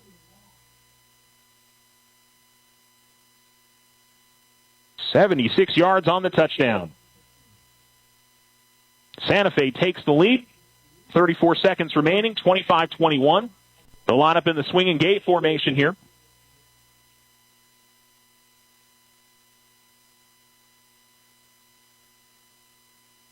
And they'll snap it, and a penalty flag. And not sure, somebody get offsides for Alamogordo? Did somebody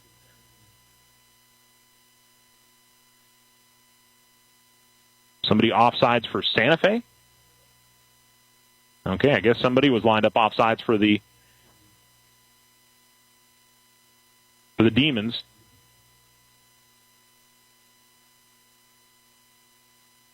And so Santa Fe now looks like they're going to line up and kick the extra point.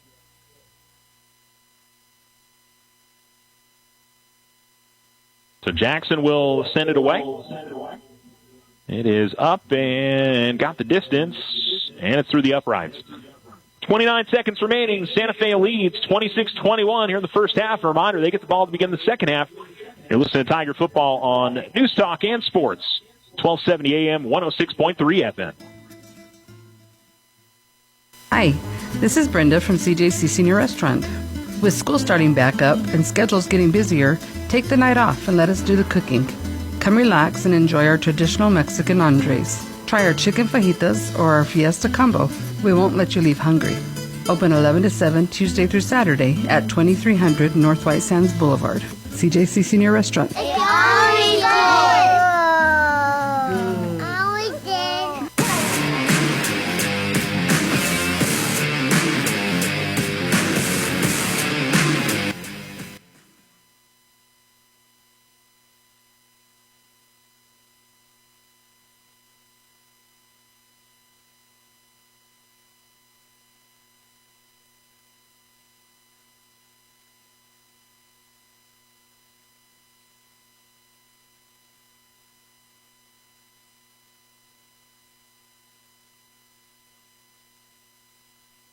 Alamo Sports and Talk, 1230-1019.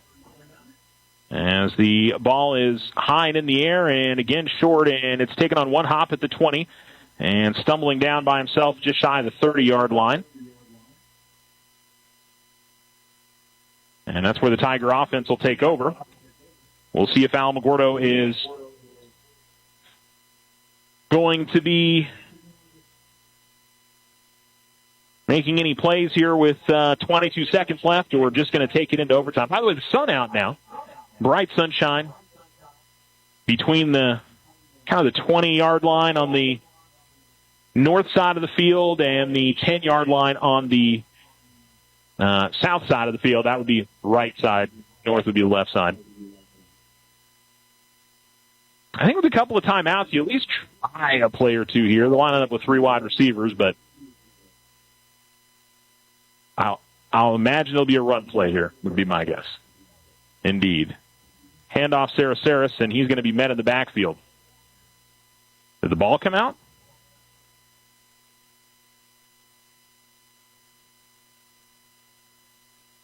I don't know what happened here. Did it come out? Santa Fe certainly acting like it did. Okay, so Sarasaris gets the handoff, and the Tigers turn it over. And Sarasaris looks a little beat up after that.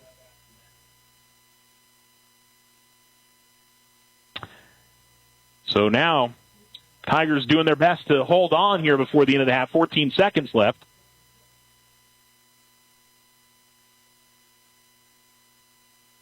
As Alamogordo with two fumbles and a turnover on downs, as this half has progressed, and Santa Fe has been the ones hitting the big plays. And they're going to try to really put it to the Tigers here and go up by 2 scores before the end of the half. And then get the ball to begin the second half as well. Pena's the quarterback. Just 14 seconds. Here's the handoff, and in the backfield, and Clement's got it, and he's not got a whole lot here. And Santa Fe will call a timeout. He's going to carry it to about the 24-yard line. Drive start was the 27, so it's a gain of 3. That took, scoreboard clock shows 0. I think that they had stopped the play prior, or stopped the clock prior to hitting 0. They're wanting 4 seconds on the clock. Now, scoreboard trying to get that squared away. 5 seconds is what they're going to give them. So enough for a toss to the end zone or a long field goal try. Just based on what I saw in the extra point, I'm not sure that their kicker, Billy Jackson, has got the leg, but maybe that's what they try here. Tigers have got to make sure they don't let anybody behind them. And it'll be 2nd and 8 for Santa Fe on what will likely be the last play, barring a penalty. Now, after Alamogordo jumped out to a 21-6 lead, Santa Fe has scored 20 unanswered. Interestingly, the Demons, they've got 3 wide receivers bunched to the near side, one by himself the outside. And it's just one-on-one to that outside. That makes me a little bit nervous. You have to imagine that's probably where they're going. And Tigers with some good pressure in the backfield. It's not going to matter. Big sack in the backfield for Alamogordo as number 9, Tanner Novacek, gets back there. And the Tigers will not allow Santa Fe to get a cheap touchdown there before the end of the half after the Alamogordo fumble. But Alamogordo on their heels a little bit as we go to halftime. It's Santa Fe 26, Alamogordo 21. You're listening to Tiger Football on News Talk and Sports, 106.3 FM, 1270 AM KINN. Don't forget you can listen to us online, 1270KINN.net and the KINN app. We'll return to Tiger Stadium right after this. Alamogordo, stop what you're doing. Everyone, listen up. The summer sales event is still on at Alamo Ford, and the deals are even hotter. Tell me everything. Get 2.9% APR for up to 84 months on select vehicles, plus no payments for 90 days. Want America's #1 selling truck? Get 0% APR for up to 36 months, plus 90 days with no payments on a new F-150. And get this, up to $9,000 in total savings on select brand new 2026 models. That's right, big savings, low rates, and no payments for 90 days. But don't wait. These summer deals won't last. So get to Alamo Ford, 1500 South White Sands Boulevard in Alamogordo. No markups, no gimmicks, just big-time summer savings. Get there and get your new Ford today at Alamo Ford. It's that easy. Supporting local students and helping them reach for the stars. 5E's UFO, where community, fun, and a great cause come together. Hi, I'm Rachel with First National Bank. This year marks our 70th anniversary, and through every decade, one thing has remained constant: our dedication to community. We live here, we work here, and we're invested in the success of our neighbors. While big banks look outward, we stay rooted right here, building relationships that help our community thrive. That's the difference at First National Bank. Member FDIC.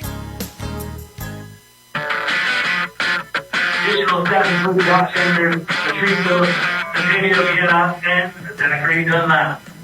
Color guard instructor is Gabriel. You're listening to Alamo Sports and Talk, 1230, 1019. 26-23, your halftime score. Santa Fe leads Alamogordo. Tigers jumped out to a 21-6 lead. Santa Fe has scored the last 20 points.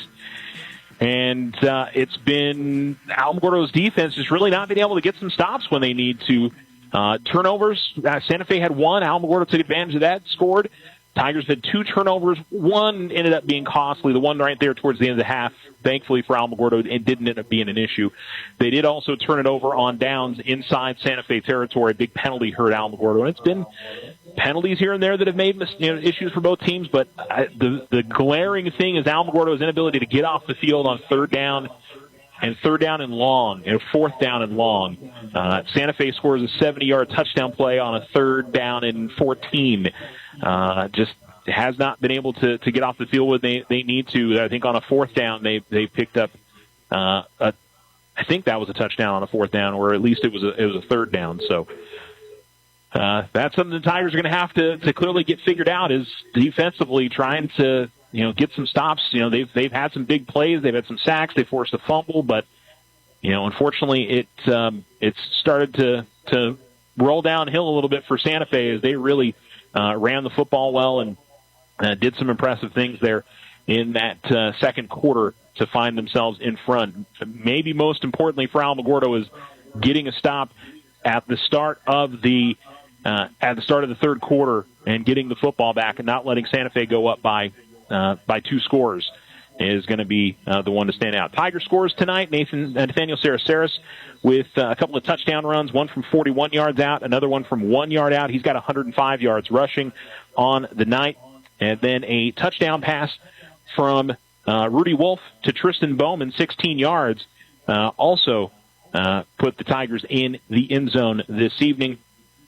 And the Tigers 45 yards rushing from Wolf, 11 yards rushing from number 21, Kamani Patterson as well. For Santa Fe, they have 216 yards passing on the evening. It has been very impressive. They also, you can throw in, it looks like almost 100 yards rushing, 62 yards rushing for Francisco Chavez, who has played quarterback at times tonight for Santa Fe. It's been him or it's been Manuel Pena. Pena has the long touchdown pass to Tristan Ramirez. He also, I think, had an earlier touchdown pass to Ramirez, indeed. So he has 2 touchdown passes in the evening. So they've gone with a couple different quarterbacks, and they've both created plays for Santa Fe. So I'll say at the end of the day, I've been really impressed with the Demons. I think this team's going to be a tough one for teams to beat across 5A. It's game 1 of the season. It's hard to know, and I will say for Alamogordo, no doubt one of their best players played one play at the beginning of the game and went down with an injury. So, Bryson Bloom, unfortunately, something lower body, and we haven't seen him since. So most importantly, we hope that he's okay, but, that has an impact. But, it's next man up, and that's the way it will always be. So the Tigers, I'm sure, not even focusing on that and, trying to get things cleaned up.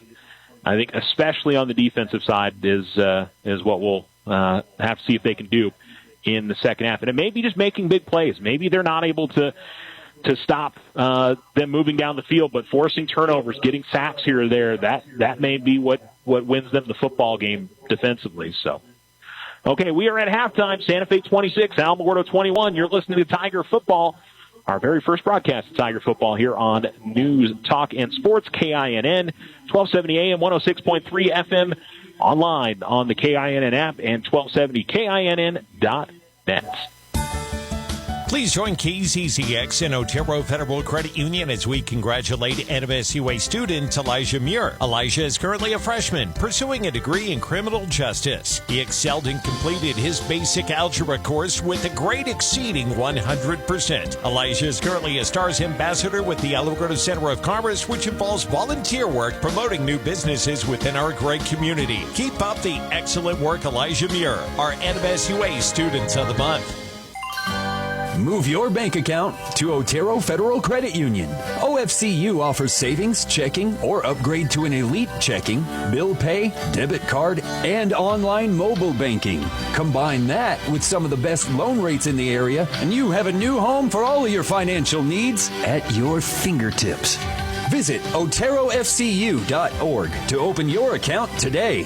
Federally insured by NCUA. Equal housing lender. Hi, this is Kerry Maupin with Western Ace Hardware in Alamogordo and Tularosa, inviting you to our end of summer sale with savings throughout the store. Keep the grilling season going with Traeger, Weber, and Blackstone grills, perfect for backyard barbecues and tailgate parties. Make your home shine with great deals on appliances from Maytag, Whirlpool, Amana, and Speed Queen. We offer competitive prices that rival the big box stores, plus 12 months, no interest financing. Buy today, take it home today, or schedule a convenient next day delivery. Planning a home project? Stop by our state-of-the-art state-of-the-art paint studio featuring Benjamin Moore paints, and check out our huge selection of Milwaukee, DeWalt, Ego, and Craftsman power tools to help you tackle the jobs like a pro. And with hunting season just around the corner, visit our gun gallery. We have a large selection of hunting rifles, pistols, scopes, and ammunition. Industry shortages are already affecting inventory. So shop early for the best selection. We're Western Ace Hardware. Helpful, local, and always here for you. And we appreciate your business. Ace is the place with the helpful hardware, folks. At New Mexico Gas Company, our priority is your safety. That's why we add a rotten egg smell to natural gas to help alert you of the presence of natural gas. So if you ever notice a rotten egg smell, it might be a natural gas leak. We recommend that you leave the area immediately. And from a safe distance, call New Mexico Gas Company at 1-888-NM-GAS-CO or 911. We're New Mexico Gas Company, and our priority is keeping you safe. That's why we're here. Learn more at nmgco.com.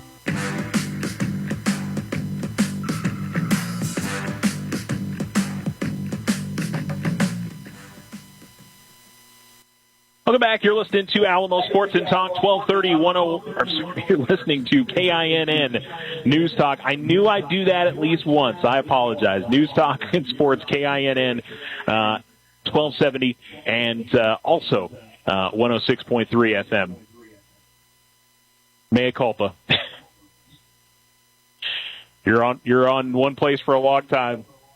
Like I said, I was giving myself an over and under on how many times I would mess that up tonight, and I think that's the first time. Woo! Hey, it's halftime here. Santa Fe leading Alamogordo 26-21, and we are giving away some cold hard cash here. 94 key, and I think it was Barry and Dresden and Mike Mason. We're down there signing people up tonight, and that happens at every Tiger home football game that you can win cold hard cash. They give 4 different winners. You got to be 18 or older, but you can win yourself $100 in cash. So it's definitely something you want to do when you come on down. More local sports is on the way as well, beginning Monday, August 31st. Look for the new BBI Sportscast, 6:30, 7:30, and 8:30 weekdays on KINN. I'll have the latest local sports and scores and sports from around the Tularosa Basin for the Tigers, the Wildcats, the Bears, and the Chiefs.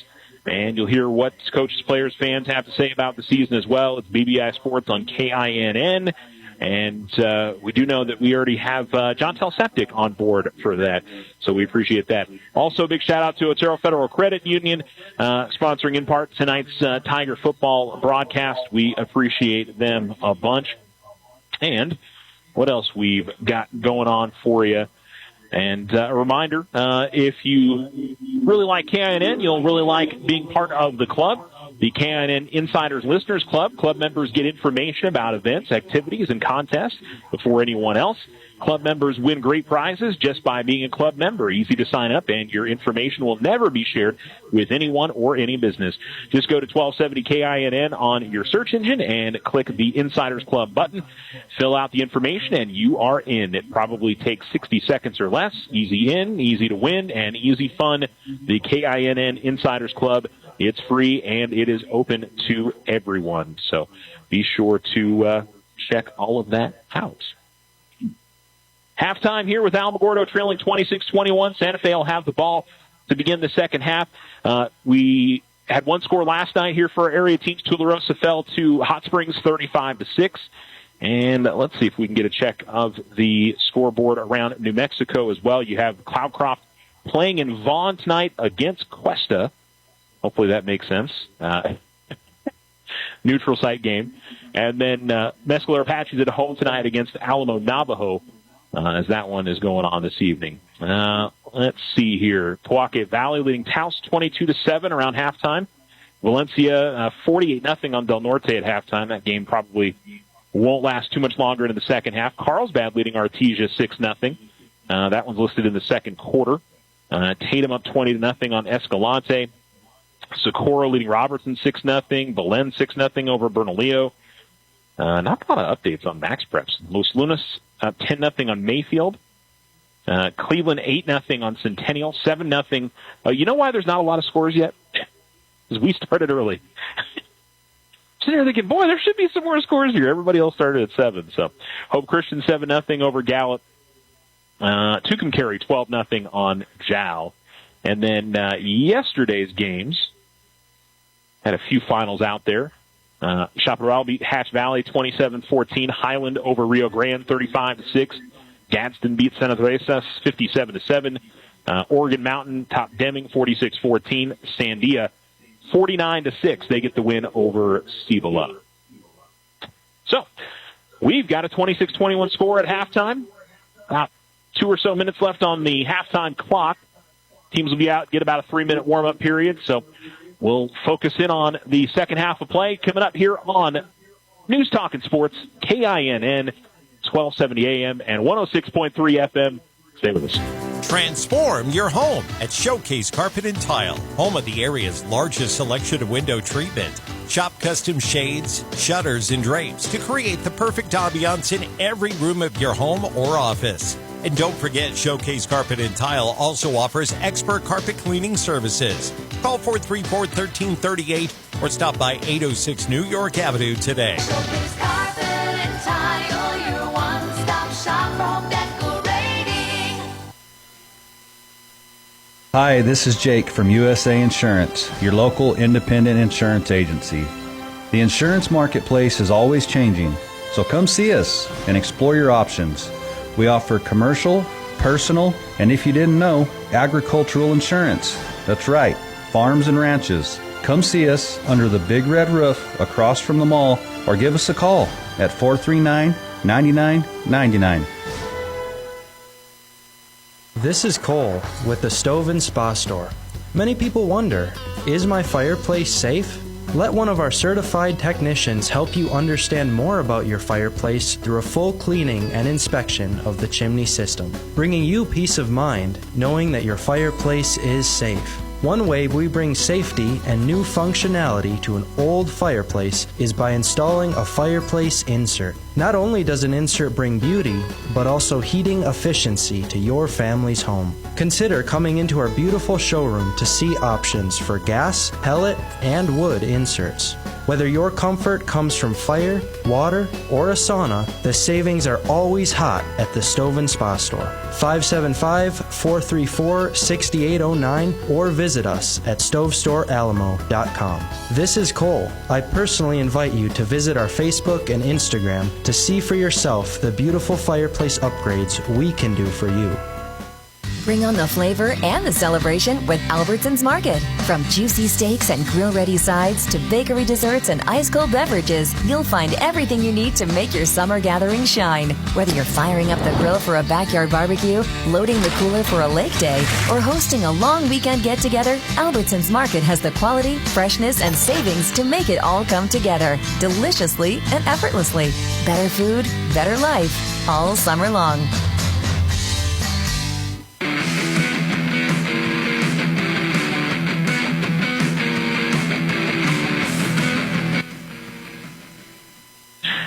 Welcome back to Tiger Stadium. You're listening to Alamo Sports.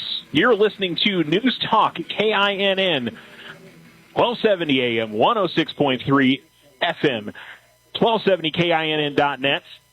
And you're also listening to the KINN app. Alamogordo taking the field once again as they are in their black uniforms with white numerals, black helmets. Santa Fe in all white with blue or navy numerals and navy blue helmets as well. They've put a little bit of extra time on the halftime clock, and the keys for the second half for Alamogordo. Offense started to sputter a little bit as the half went along. Some issues with the center quarterback exchange, whether out of the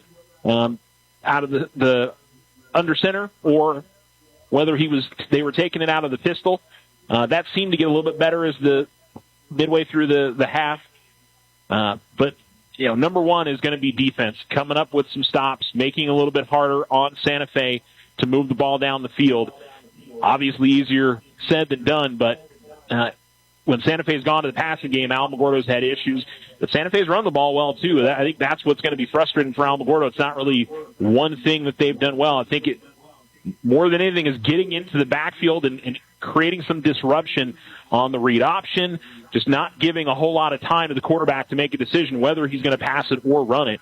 If Alamo can start getting that going a little bit more consistently, that I think could change things by a big margin for Alamogordo as the night progresses. So we'll see how that goes for the Tigers as the evening progresses. Have some fun with the lights here as we're finally in the nighttime now. Light system is fantastic here.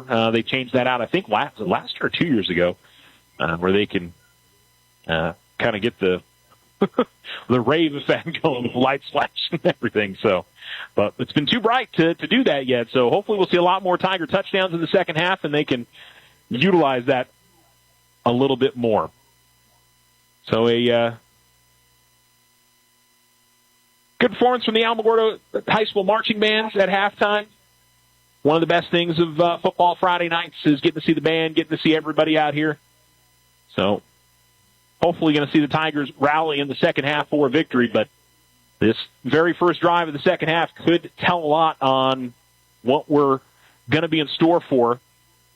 It's been changes in momentum, though, so there's no reason to think that it won't switch back towards the Tigers as the second half progresses. Santa Fe found themselves behind by 2 scores early. They rallied back. Maybe Alamogordo can put themselves in that same situation as we go along here in half number 2.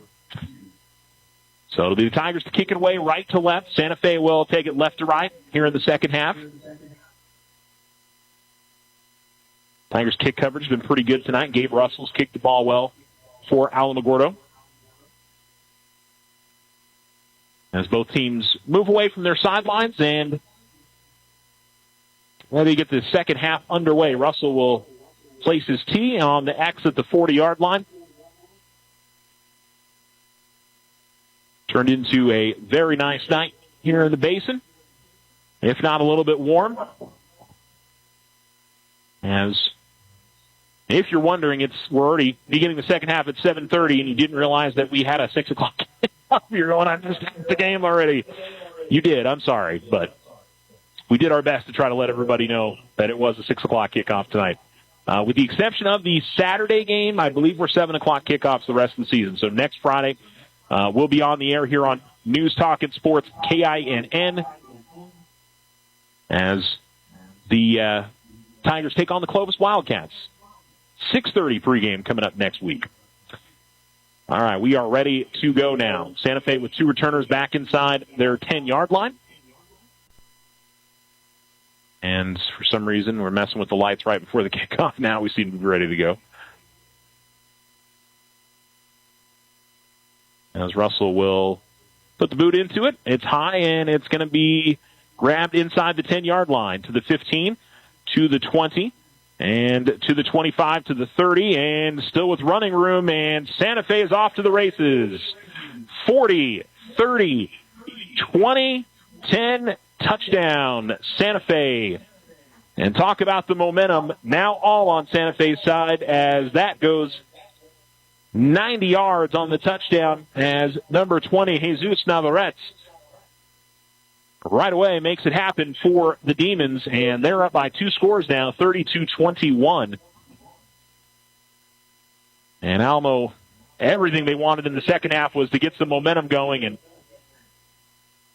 it's a pretty good kick from Russell, and they returned it from the far side to the near side, and there were some big blocks from Santa Fe, and broke it open. And the Tigers now down by 11, lining up in the swinging gate formation. I told you last year, Alamogordo had just fits trying to stop this last year. I think it was a couple different teams, as a matter of fact.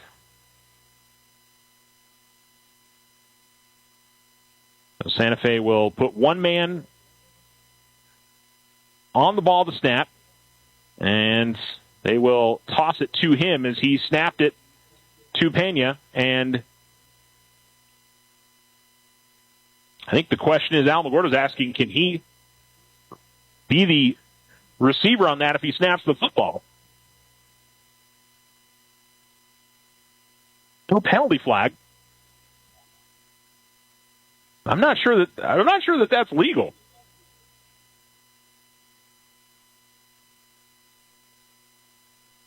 Can the center be the one who snaps? I mean, I know he's lined up to the outside, but I don't believe the center can be the eligible receiver in the formation if he's the one that's snapping the football. I could be wrong.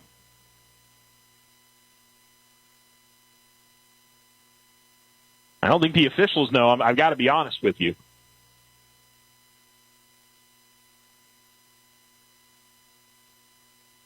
The near line judge is talking with Coach Cisco. I've never seen that before. Well, if they do allow this to stand, I'm very curious to ask Coach Cisco next week in our interview of how that's legal.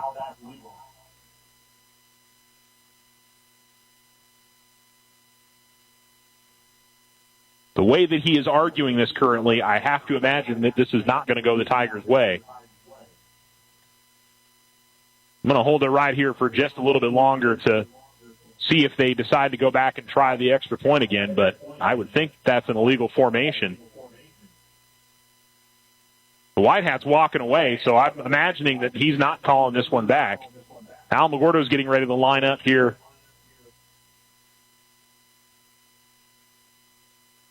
Regardless, it's a long kickoff return for a touchdown. The 2-point is, I think, the only thing that's the question mark here.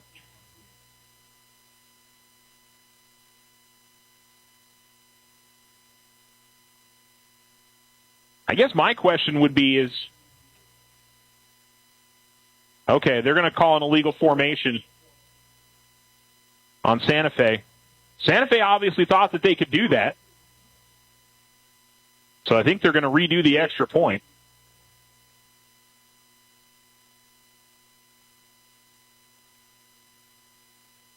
But I guess that's one of those rules I honestly don't know the answer to there, is how can the man send, the person who's snapping the football be somebody that can go out as an eligible receiver?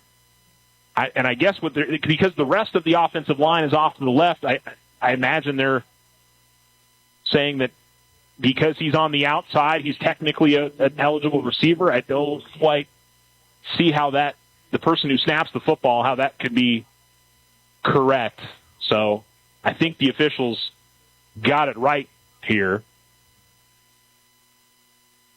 But I will also be the first one to admit, I don't know. I've seen that swinging game. Usually the quarterback will just run it in that case, or the person at center, or they snap it off to the left, and they use the line that's out there to run it. But they're going to try the extra point now. Kick is up, and it's good. So instead of 34-21, it's 33-21. 11:39 to go here in quarter number 3 as Santa Fe goes the distance on the kickoff. We will come right back here to Tiger Stadium on News Talk and Sports, KINN 106.3 FM, 1270 AM. Alamogordo, the Labor Day sale starts now at Ashley Furniture in the White Sands Mall. Save up to 60% on select items throughout the store. It's the perfect time to refresh that bedroom, upgrade the living room, or get your home ready for the new season with stylish furniture, comfortable mattresses, and more. Remember, active and retired military receive 10% off every day. Don't miss the Labor Day savings. Shop now and save up to 60% on select items at Ashley Furniture in the White Sands Mall.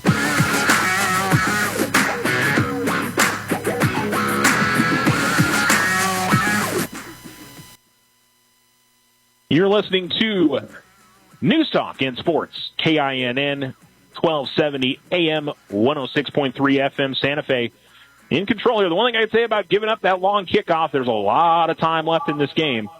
So Alamogordo's got plenty of opportunity to try to make something happen here. The kickoff is going to go out of bounds, and Alamogordo will have a 1st and 10 from the 35. So you still have an entire second half to play here. Obviously, you knew you were going to need some stops defensively. You didn't get it on special teams there, but you just kind of have to put that in the back of your mind at this point and and go forward. So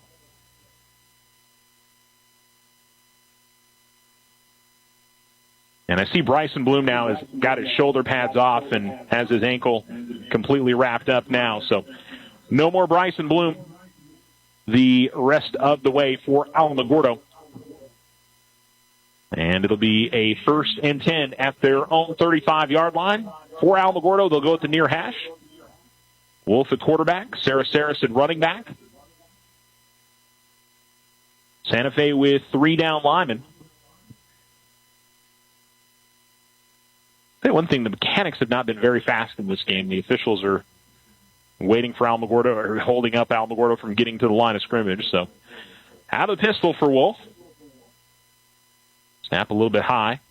Tigers looking to throw. They'll complete it to Sarah Saris. Oh, Mick puts it down the shoulder and breaks a tackle on the Santa Fe defender. That could have been in the backfield, but Daniel just ran over that young man, and he's going to get 5 yards on the completion. 2nd and 5 for Alamogordo. So still 11-plus minutes to go in this third quarter, and lots of time for Alamogordo. Alamo had some extra people in the huddle there. I always wonder why that's not a penalty in some of those instances. Too many men, there used to be too many men in the huddle. I don't see that penalty very much anymore. Here's the handoff, and a couple of moves in the backfield from Sarah Saris as he'll cross the 45. There's a late penalty flag that comes in. So it is going to be a 1st down at the moment for Alamogordo. Whether that holds up is now the question mark. Holding on Alamogordo.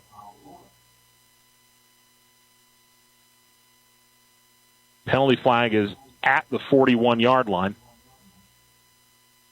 No doubt that Santa Fe is going to accept this penalty. Waiting to see where they mark it off from.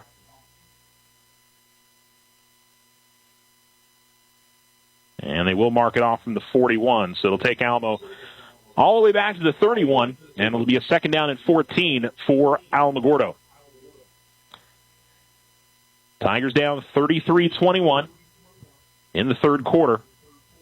And that is now, for Santa Fe, 27 unanswered points. Wolf will hand it off, gives it to Sarah Saris.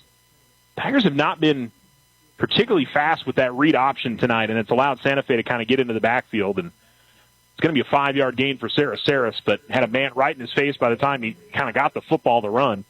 And it'll be 3rd and 9.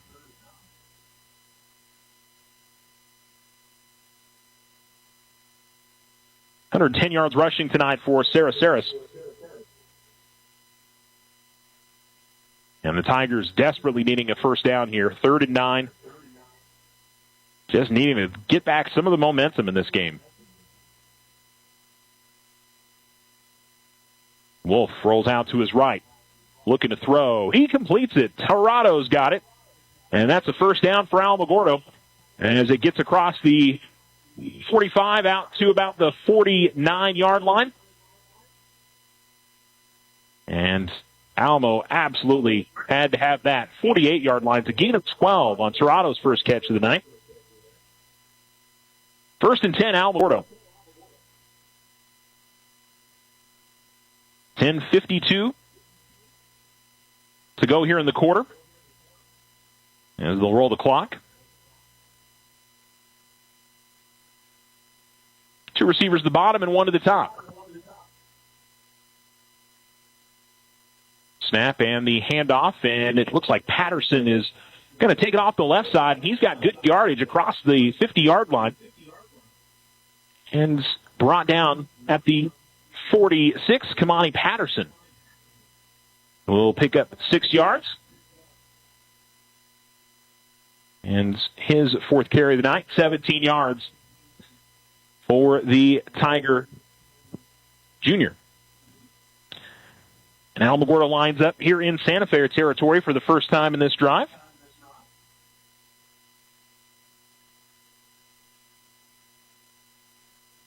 Handoff, and Patterson again up the middle. Patterson put his shoulder down. Wasn't touched until after he already had the first down. And he's going to take it all the way to the 38-yard line.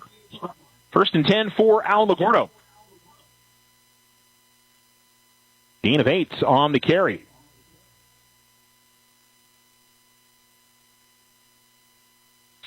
First and 10 for Alamogordo. Clock rolling here with 9:46 to go in quarter number 3. Down 33-21. 2 receivers at the bottom, 1 at the top. Sarasaris back in it, running back for the Tigers. Wolf will give it to Sarasaris. Straight up the middle. Pushing forward across the 35. Continuing to fight. And then the umpire throws a late penalty flag. I have no idea what that'll be.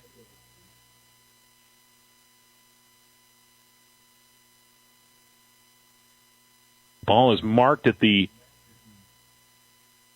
Well, it should be marked at the 34. I've had a lot of after-the-play penalties. Personal foul going to be called on Santa Fe. Something in the pile there that was done late, so I don't know what exactly. As well as, unfortunately, if you're not right down on the field, you're not going to be able to tell. And even if you're right down on the field, you're probably not going to be able to tell what exactly happened. But the Tigers will certainly take the 15 yards. There's no doubt about that. As Sarasaris picked up 6 prior to that. So takes it to the Santa Fe 20-yard line, where Alamogordo will have a first down and 10. 2 receivers to the near side, 1 to the top. And Wolf will take it out of the pistol again. He's got Patterson right behind him.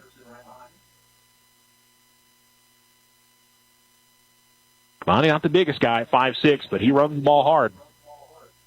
And he's going to get it here. He cuts upfield.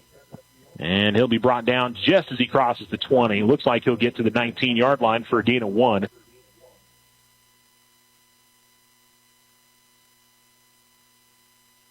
And the Tigers will have a second down and 9. Ball's in the near hash.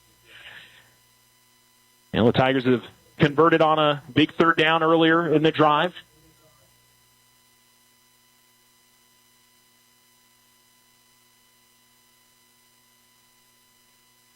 And got to have points here.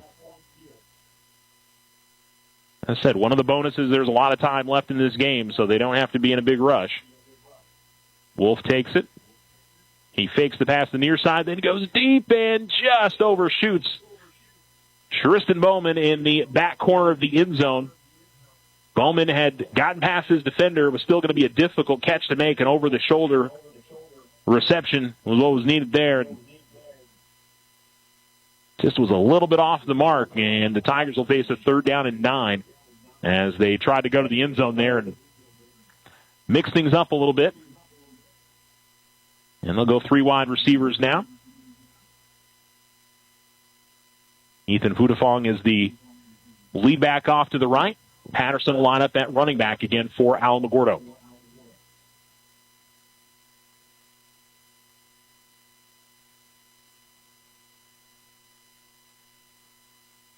Well, again, the officials not letting the Tigers snap the ball. Now they will. Wolf will take the snap, hand it off Patterson, straight up the middle. Patterson's going to get very close to first down yardage. He may have it. He needed, I think, just past the 11. Just depends on the spot. It's going to be just short, but gives the Tigers a great chance here. It'll be 4th and very short. Good run. So it'll be 2 wide receivers at the top, 1 at the bottom. Tigers will line up in the same formation. Well, Alamo maybe trying to get Santa Fe to jump off sides here in this spot. Quick hard count from Wolf. And Wolf will take the snap. Patterson, he's got the first down across the 10, down to about the 8. And the offensive line creates a hole. They get 3. So the Tigers move the chains Now 3rd and 9, and you run it twice, and you got the first down. Probably not what a lot of people would have expected in that spot, but credit to Tiger coaching staff. They stick with what they do well, which is run the football. And now we've got, looks like an injured player for Santa Fe. So on the ground and in a fair amount of pain. He is sitting up, but it looks like cramps. Mentioned that right towards the beginning of the game. It's a warm night. It's game number 1. So did you drink enough water throughout the week? It's one of those that, if you haven't prepared, you talk to any athletic trainer, and I've had, the great luck of being able to chat with David Maldonado over the years, and his student athletic trainers and some of his folks that he works with, like Devin Brown and, Misa Tran. That's one of those things that if you aren't prepping for it as the week goes on, it's something you're going to have an issue with. And once the cramps start, it's sort of hard to get away from that. So I'm surprised we haven't seen more, to be honest. So, all right, looks like the player was able to get off the field. That was 65, Manuel Jimenez. And not to say that Manuel wasn't hydrating properly. I'm just saying it's one of those that if you're not preparing for it as the week is going on, it's like, if you remember seeing guys walking around with, jugs full of water around school. I remember that when I was in school. So you're listening to News Talk, KINN 1270 and 106.3. Here's a snap to Patterson. No, it's Wolf who keeps it. Fooled me. Wolf fighting for the end zone. Did he get there? Yes, he did. Rudy Wolf with an 8-yard touchdown run. And Alamogordo's in the end zone, and they've got it back down to a 1-score difference. I thought Patterson had it, and he was wrapped up in the backfield. A great pull by the quarterback, Wolf, on the read option. And he finds the end zone, and it's 33-27 with 7:04 to go here in quarter number 3.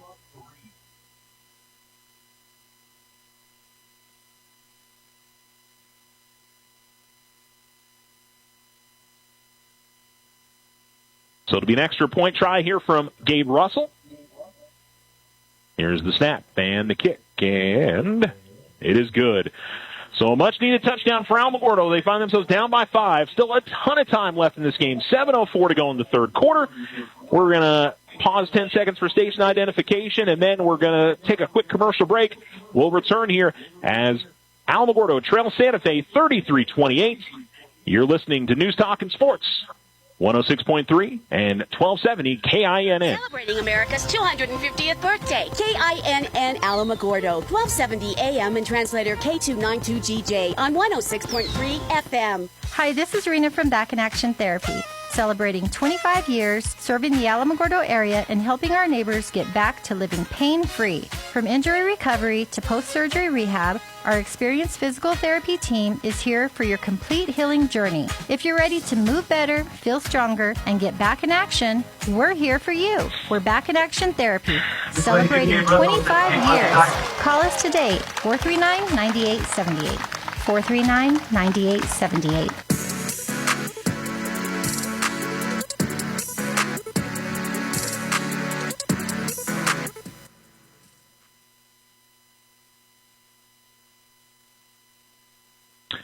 Kickoff here for the Tigers goes all the way back inside the 5, to the 10, to the 15, to the 20, to the 25, and tripped up shy of the 25-yard line. I think that was Yadiel Torado on the tackle, Yadiel Torado Rivera.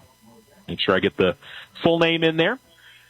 And it's the Tigers' defense now out in the field.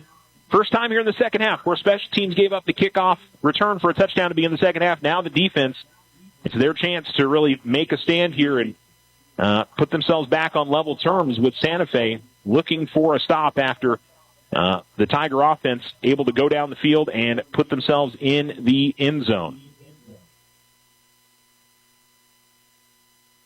And we've got a whistle prior to the snap. And I don't see a flag. Now I see a flag as the back judge ends up tossing it high into the air as he took a few steps forward. Dead ball. Delay of game on Alamogordo. Don't see delay of game on the defense very often. I'm not sure I've ever seen. I don't know what exactly. Oh, maybe illegal. Oh, 12 on defense. That's what it was. It wasn't delay of game. I apologize. I'm in first game form tonight as well, not getting that right. Here's the handoff to the left side and a big run. First down, picks up 5, picks up 10. Does number 4, John Henry Clement. He was the big head of steam out of the backfield to the 38-yard line. That's a gain of 10. And that will move the chains for the Demons.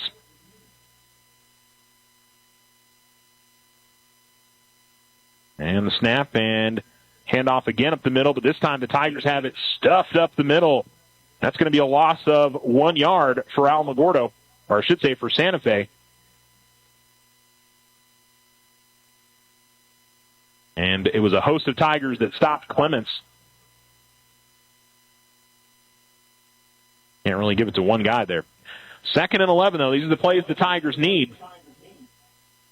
4 wide receivers here for Santa Fe out of the pistol. Quick throw to the outside is complete, and solid yardage up to about the 42-yard line for the Demons.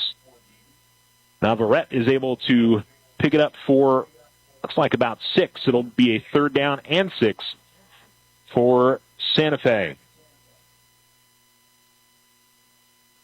And Santa Fe with over 200 yards passing in the first half alone.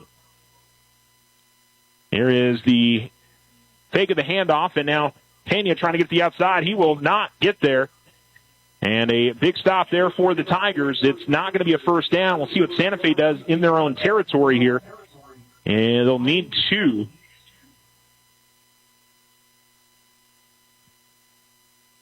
Does Santa Fe punt it? Do they try to force the Tigers off sides, or do they stay aggressive?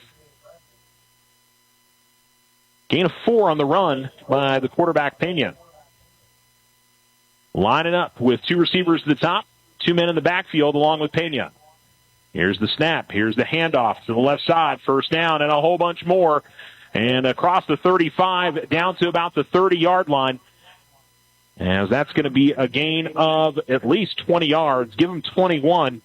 And on 4th and 2, it's a big first down. They give it to John Henry Clements on the carry. And getting off the field, 3rd and 4th down continues to be the challenge for the Tigers tonight. Pena in the backfield is going to be brought down. And I think that's Xavier Garnan-Canelo who was able to trip up Pena. He was in the pocket forever and never let it go. Tigers secondary, give them some credit on that. That was maybe more of a coverage sack than anything else. And it'll be 2nd down and 13. It's a 3rd sack of the night for the Tiger defense. Here's the snap. Pena going to roll out to his right on the bootleg. He will complete it, and the man is brought down out of bounds across the 30. He'll be shy of the 25, but it's positive yardage to the 27-yard line to number 88, Billy Jackson. And so gets back the lost yardage plus a little bit more, makes it 3rd down and about 6 or 7.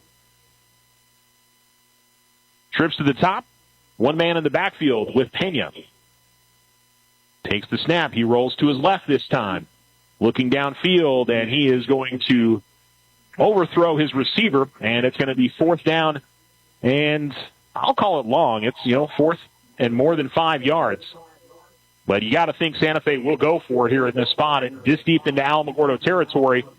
Now the question is, can Alamogordo get off the field? They haven't been able to force a turnover on downs. The only time they've stopped Santa Fe is when they fumbled the football early in the first half.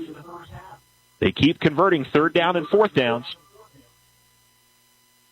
And they'll line it up on the near hash at the 26-yard line, 27-yard line of Alamogordo. Trips to the top, 1 to the bottom. Tigers a 3-down lineman. Out of the pistol. Looking to throw. Now looking to run, it looks like. And fighting for that first down marker. As he get there, it doesn't look like he did. No, the Tigers get the stop. It's a 6-yard gain. They needed 7, and the Alamogordo defense finally gets the stop that they need, and they will take over on downs inside their own 25-yard line. But more than anything, a confidence booster for the defense. And now can the offense cash in on that and put Alamogordo in front? It's 4:06 to go here in quarter number 3 as the Tigers trail 33-28 to the Santa Fe Demons.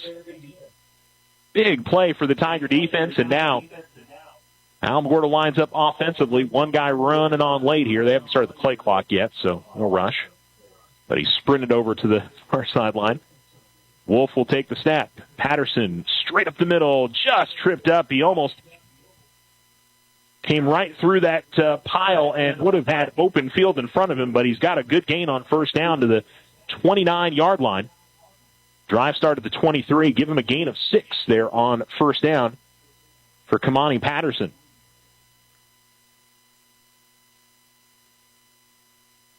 Two receivers, the bottom, one at the top. And Wolf out of the pistol. Snap. He will keep it. Wolf, 35, puts his shoulder down, gets the first down as he was able to pull out of the gut, and good read by him as he'll take it to the 38-yard line. That's a gain of 9. And Wolf over 60 yards rushing, 61 yards rushing on 7 carries tonight. And it'll be 1st and 10 for Alamogordo at their own 38 on the far hash. They are going right to left on your radio dial. 3:20 remaining here in quarter number 3. Two receivers to the bottom, one at the top. Alamo starting to really take command of running the football, as here's the handoff to Patterson. Patterson got a big push up front from the offensive line, and he's going to fight forward across the 45-yard line. And that's going to be a gain of 7 on the rush. 2nd and 3 for Alamogordo. Again, they'll line it up over on the far hash mark. Patterson will come out, and it looks like spelling in for him here is Leighton Nealand. Perhaps Leighton Nyland. I'll have to ask Coach that next week. Niland. Here's the snap and handoff. And he's straight up the middle. Nyland to the 40. He's to the 30. He's to the 20. One man to beat. He's fights. He's going to fight him off. Did he get in? No, he ends up a yard short. He was contacted at the 10. It looked like he fought him off, but just sort of stumbled. Couldn't quite get himself into the end zone. What a run. Ends up being a gain of 54 yards on his first carry of the night. Heck of a run there from number 8, the senior, Leighton Nyland. And the Tigers will line it up on a goal to go now. From the 1-yard line and a chance to retake the lead.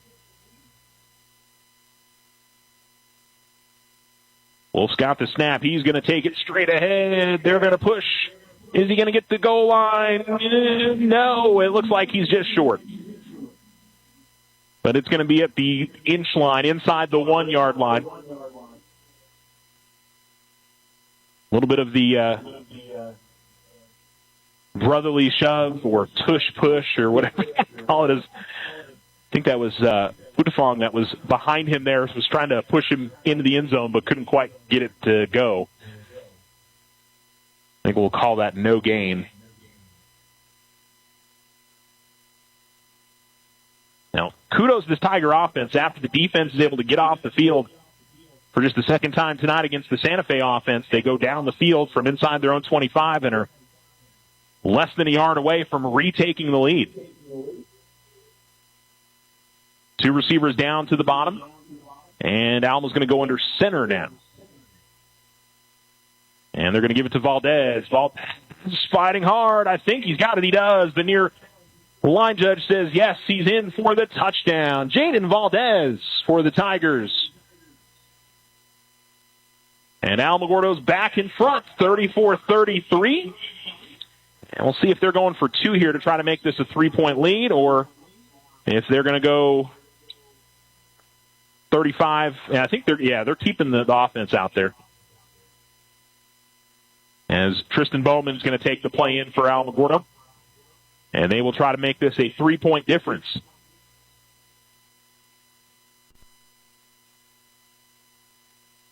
They'll send 2 wide receivers out to the far side. Tigers sending 1 player off late. Nope. Now it's going to be a timeout. And Coach Sisko is not happy. Needless to say.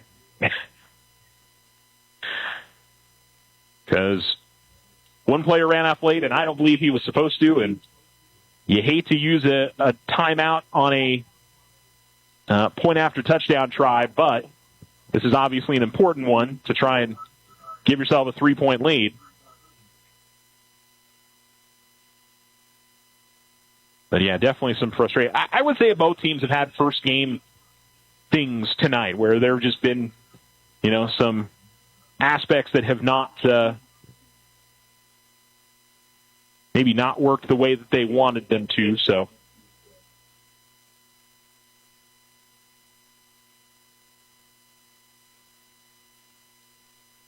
Have some athletic trainers running off the field here, and we should be ready to go for this 2-point try for Alamogordo. 2 receivers at the top, lead back off to the right. Wolf out of the pistol. Valdez the man behind him.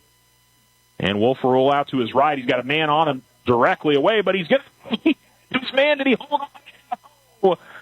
Oh, Wolf had somebody draped on him. He gets the pass away, but I can't tell who that is. That was the intended receiver. Oh, that's Futafong. It was. He had it in his hands, and he just could not squeeze it. So 34-33, 142 to go here, 148 to go, I should say, in the third quarter. Alamogordo's retaking the lead. You're listening to Tiger Sports on KINN 106.3, 1270. It's News, Talk, and Sports. Life is meant to be lived in motion, in the moment, on the go. If a sports injury or chronic pain threatens to slow you down, hold you back, or take you out of the game, Christus Health is here, right where you live, with complete personalized orthopedic care. Because you have a lot of games to play, miles to go, and life to live. Christus Health, your life, our purpose. Find care near you at christushealth.org.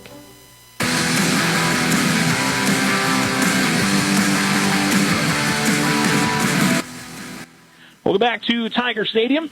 You're listening to News Talk and Sports, 1270, 106.3, 1270 KINN.net and the KINN app. And the Tigers ready to kick it off after retaking the lead. They lead Santa Fe 34-33. Still a lot of time left in this game, and here is a deep kickoff and all the way back to about the 1-yard line. To the 10 and to the 20. And brought down. I think we may get a face mask penalty. It looked like one of the Tigers who was coming by may have gotten a grab of the face mask. At least that's going to be my guess, unless it's a hold. That was further up on the play. A lot of face mask penalties in this game. As the 2 officials are chatting it over.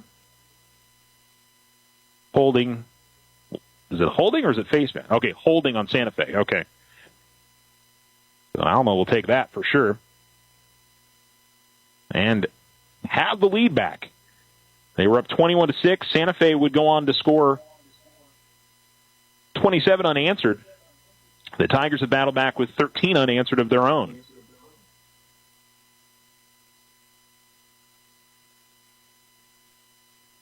So Santa Fe will start deep in their own territory, which that really hasn't been much of an issue for them. They, again, even on the turnover on downs, they turned it over inside the Alamogordo 30-yard line. They've moved the ball so well tonight.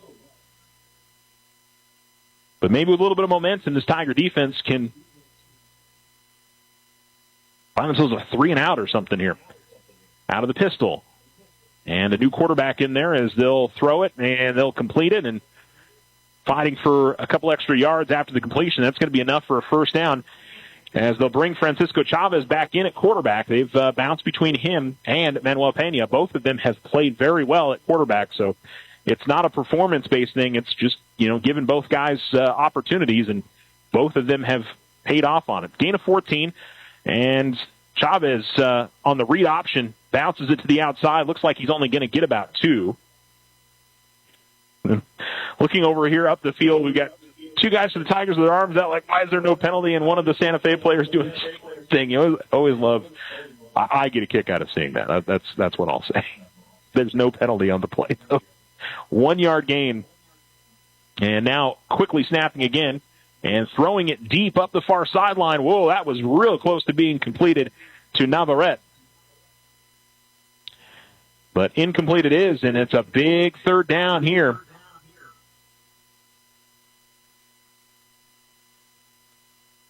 So it'll be 3rd and 9. And certainly not an area where you're going for it on 4th down this deep in your own territory, unless they get it down to about a 4th and 1. 4 wide receivers. Running back is to the left of Chavez, who takes the snap, looks to throw down the middle field, intercepted. Bowman to the 30, to the 25, 20, 15, 10. He makes a move. He's in the end zone. There's no flags on the play. Interception return for a touchdown for Alamogordo as they go 35 yards, and they are now up by 2 scores. Talk about the momentum switches in this game. A deflection and an interception, and Alamogordo in front 40-33.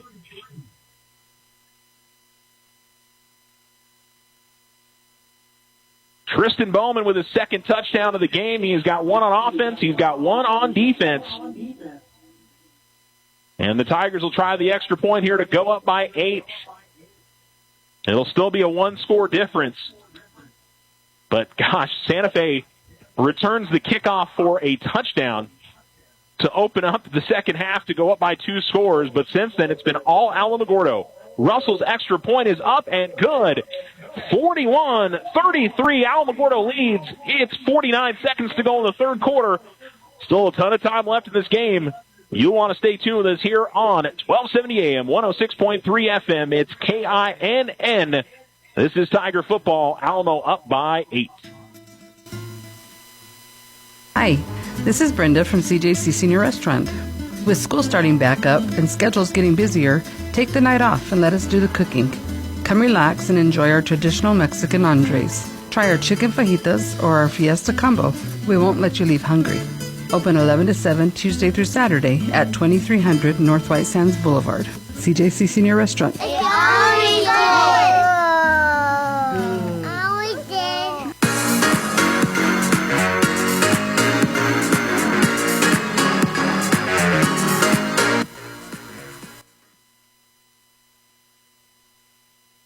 Tigers kick it off again just that quickly. They have themselves the lead. They were about to say, hey, let's get a stop here and get off the field on 3rd down. Tristan Bowman had other ideas as he goes to the end zone on a 35-yard interception return touchdown. And Alamogordo is in front, 41-33. You're listening to News Talk 1270 and 106.3. And, of course, sports here on KINN. Kickoff's a line drive to the 15 to the 20, to the 25 to the 30. There's going to be a hold on Santa Fe. It was one of those that everybody in the stands could see it from up here, and you could just hear the noise, though. Oh, yeah, it's going to come back. It's still going to be somewhat decent field position for Santa Fe, as they'll have it probably at about the 25-yard line, but the return actually goes up to about the 40. The penalty flag on the field at the 34. So Santa Fe will have starting field position at the 24-yard line. Well, I'll tell you what, for our first Tiger football broadcast here on KINN, we've got ourselves a good one. This has been about as entertaining as a game I could think of in recent memory. And both teams have made some big plays, and both teams have made some mistakes, and we're not done yet. We've still got a full quarter to go. There's 39 seconds left here in the 3rd with Alamogordo in front, 41-33.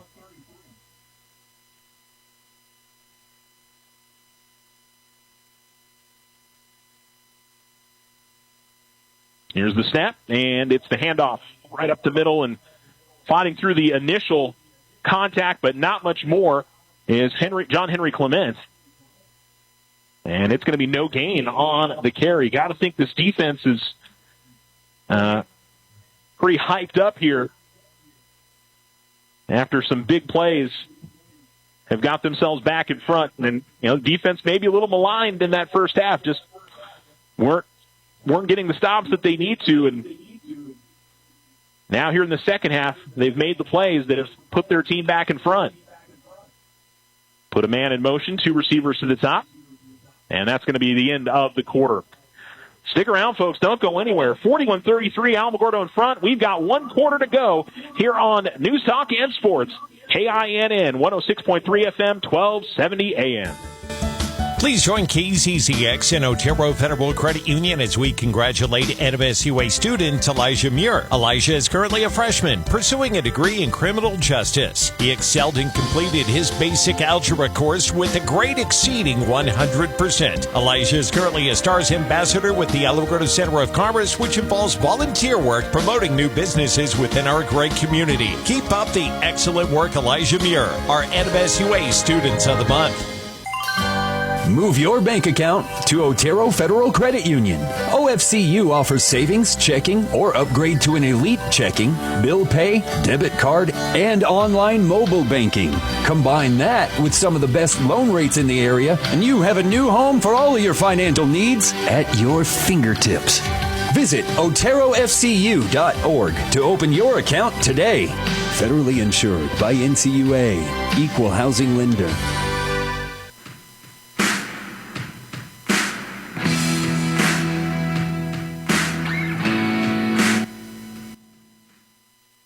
Snap from Santa Fe as the fourth quarter begins, and bringing the man down in the backfield as who got back there? Was that, it was Garnan Canelo who had another big tackle, and that's going to be 3rd down and long here for Santa Fe. They snapped it very quick after that third quarter start, and it is 3rd and 14. Big play here to keep the momentum all on the Alamogordo side. Here's the snap. Back to pass. Pressure. Pena is the quarterback. Pena is down. He just tries to get rid of it. He was down on the ground. It's a sack. Alamogordo brings him down, and it's going to be a punt for Santa Fe. This is the first punt we've seen all night, folks. It's been that kind of game.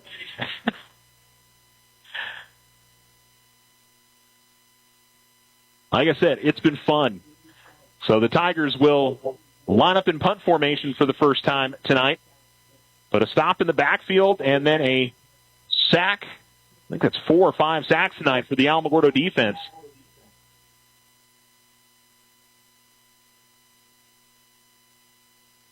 Tigers getting more pressure in the backfield quickly, not letting the quarterback set up and make some plays. Santa Fe now bringing on a player late. They haven't started the play clock yet. Now they do. I feel like that probably should have been going most of this time, but snaps a little low, kick is up. It's not a particularly great one.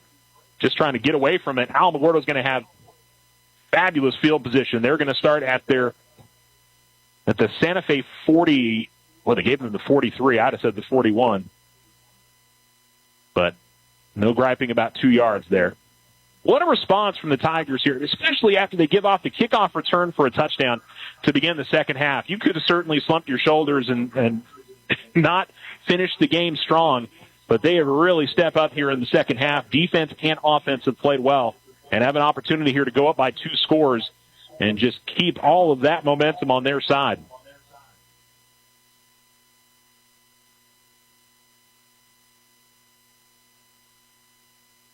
So it'll be 2 wide receivers at the top and 1 at the bottom.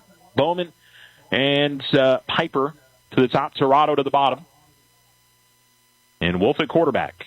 He'll take the snap. He'll hand it off. Patterson's got it. He is brought down pretty quickly. He's going to get across the 40-yard line. Positive yardage to the 39. So it'll be a gain of 2. Now, they do give him the 39, so it is a gain of 3. He's been the main ball carrier out of the backfield for Alamogordo.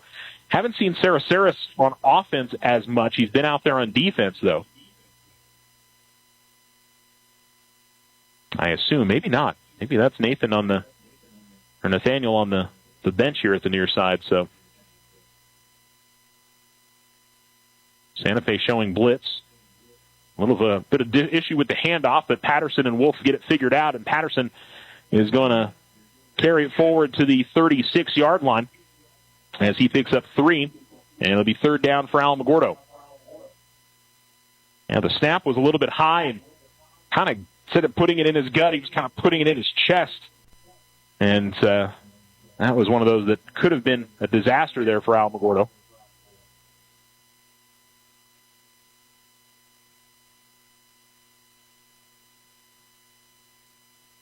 Yeah, that is, by the way, Nathaniel Saraceris, who's sitting on the bench on the sideline, and he has his shoulder pads off, so not sure why they marked Alamogordo back. It looked like they had marked him forward to the 36, and now they push him back to the 38, so it was a gain of 1. Huh. Well, that's a little frustrating for Alamogordo, so now it's 3rd and 6 or 7 now. Wolf awaiting the snap. And he'll take it.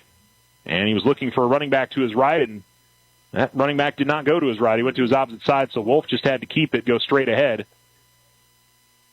And it'll be 4th down here for Alamogordo. And after the forcing the first punt of the game and getting good field position, I think for sure Alamogordo is going to at least try to force a jump off sides, would be my guess, and then probably we'll call a timeout. They do line up on offense. Now they need to hurry up if they're going to at least get a chance to try to hard count Santa Fe. 4 on the play clock. Now they snap it. Wolf trying to throw. He's going to step out of the pocket. Loses the football on the ground. Well, that's not really that big of a deal for the Tigers. If he gets brought down where he was, it would have been a 4th down anyway. Now the question is, who has it? Did Santa Fe recover? I thought they did. Yeah, Santa Fe does have it.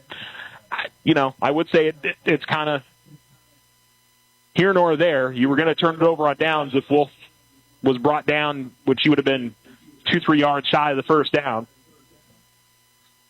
But Tigers unable to make something happen there on that series. I was a little surprised they snapped it, to be honest.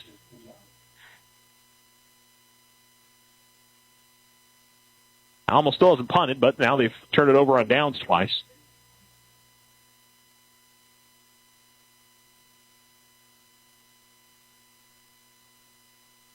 Santa Fe is lining up there. I thought they were going to move the football to where the fumble was, but no, I don't think they are. I don't think they've got that fumble forward rule in high school football. All right, so Santa Fe takes over. They're still just down by 8, 41-33, 7:45 to go in the game. Back to pass. A lot of pressure from the Tigers. Here's the throw. It's a screen pass. It's complete. And being dragged out of bounds at about the 40, or I should say the 37-yard line. It'll stop the clock as John Henry Clement makes the catch for, looks like about 7.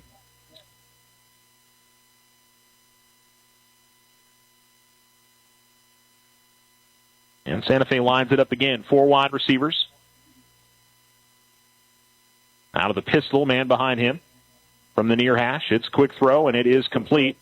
And Tigers are there quickly. First, a little bit of contact from Valdez, and then cleaning up on the play with Samuel Strong. And that's going to be, it looks like no gain. 3rd and 3 or 4. May have actually lost a yard on the completion to Tristan Ramirez. So another 3rd down here. This will be from the Santa Fe 37. Demons going right to left, and we are under 7 minutes to go in the ball game. 2 receivers to the bottom, 1 to the top. And they'll move the running back behind him now. Still 10 seconds or so on the play clock. Now actually to his left. Now they'll put a man in motion. And they'll give it to him on the jet sweep. And trying to turn the corner. I don't think he's got the first down. It's going to be short by about a yard. It's a gain of 2 as they gave it to Jesus Navarrete. Tanner Novacek with the tackle. 4th and 1 for the Demons. And they are lining up to go for it and lining up quickly. Tigers got to get ready to go here. Now Santa Fe will look to the sideline.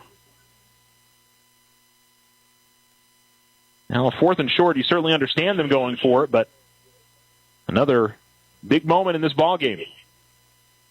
Here's the snap and the handoff, and they've got the first down. Fighting forward to the 45-yard line is going to be Clement, as he'll pick up 6 and find the first down.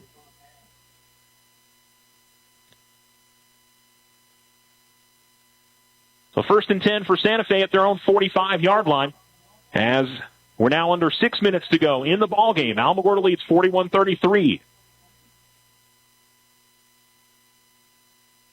The snap and looking to throw. Pena now stepping up. He will find his man. It is complete. And fighting for yardage. Not quite enough for a first down, but it's going to be 8 on the completion.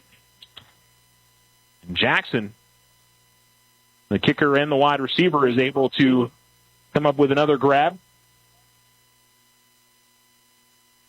2nd and 2 for Santa Fe into Alamogordo territory now at the near hash at the 47. Here's the snap and the fake of the handoff. Pena will throw it to Navarrete. Navarrete able to make a nice move and fight forward across the 40. Almost was a backwards pass, I think.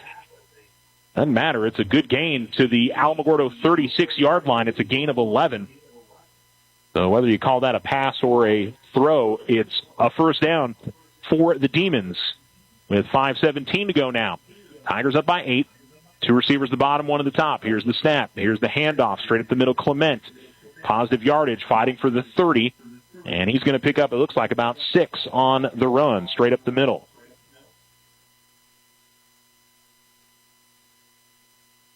He's been their main ball carrier tonight. That is 13 carries this evening.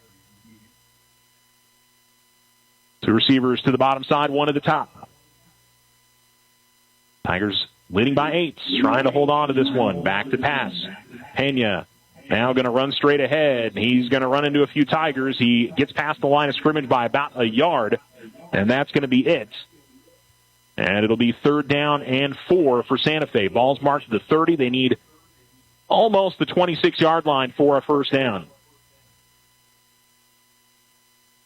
Trips to the top. Tight end off the left side. Tigers 3-down lineman. Here's the snap, and they'll give the handoff, and going straight up the middle and close to the first down yardage. Could bring up another 4th down and very short for Santa Fe as Clement gets it again. He is going to be just shy of a first down, and 4th and less than a yard. And so Santa Fe lines it up to try and pick up another first down. Under 4 minutes to go. Tigers up by 8.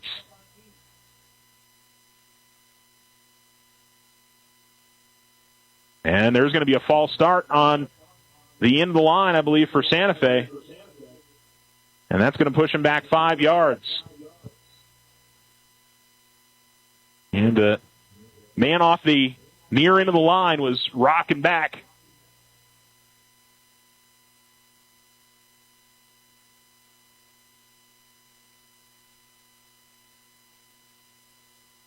So now 4th and, well, I think they took off too much yardage here.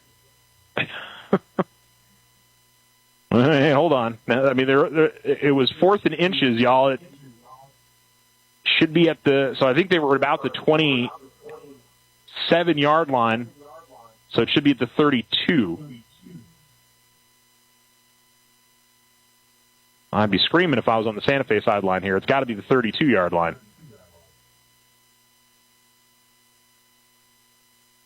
Yes, okay. The far line judge is getting it figured out now. No, they still have it wrong. They put it at the 31. It's at the 32. My goodness, fellas. Kind of in between the 31 and the 32. That's probably correct. And I say first, they were kind of shortchanging Santa Fe. Timeout going to be called by the Demons now. Okay. Timeout on the field. It's 3:25 to go in the ball game. Alamogordo 41, Santa Fe 33. It has been a dandy. Don't miss the end of it here on KINN 1270 106.3 News Talk and Sports. We'll be right back. Hi, I'm Rachel with First National Bank. This year marks our 70th anniversary, and through every decade, one thing has remained constant: our dedication to community. We live here, we work here, and we're invested in the success of our neighbors. While big banks look outward, we stay rooted right here, building relationships that help our community thrive. That's the difference at First National Bank. Member FDIC.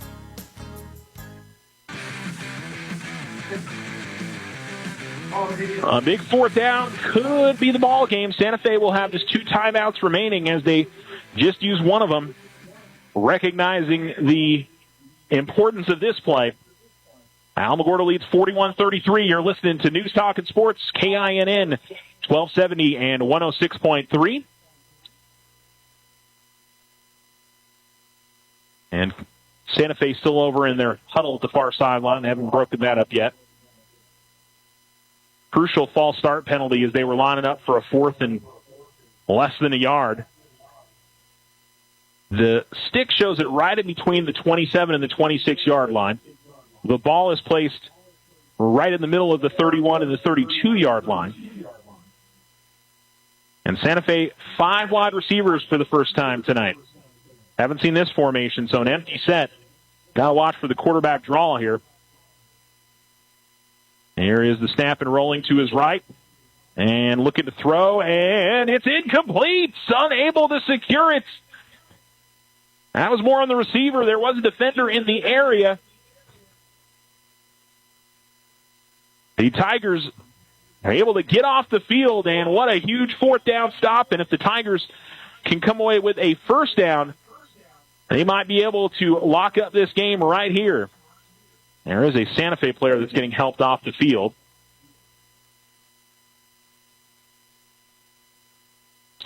So it'll be 1st and 10 for Alamogordo at their own 32-yard line. And can't say enough about this defense. The defense has not allowed a score in the second half. The only points for Santa Fe have been the kickoff return for a touchdown. The defense has pitched a shutout in the second half. So kudos to that side of there's a lot of guys that are playing both sides of the field, but Wolf will take the snap. Patterson's got it.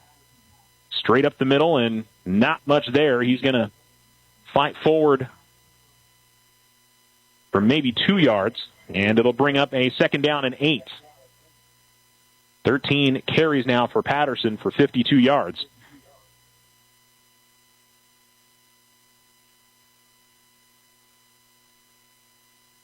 And actually mark it to the 35, so almost 3 yards. No timeout from Santa Fe here as we cross under 3 minutes to go in the ball game. Alamo up by 8.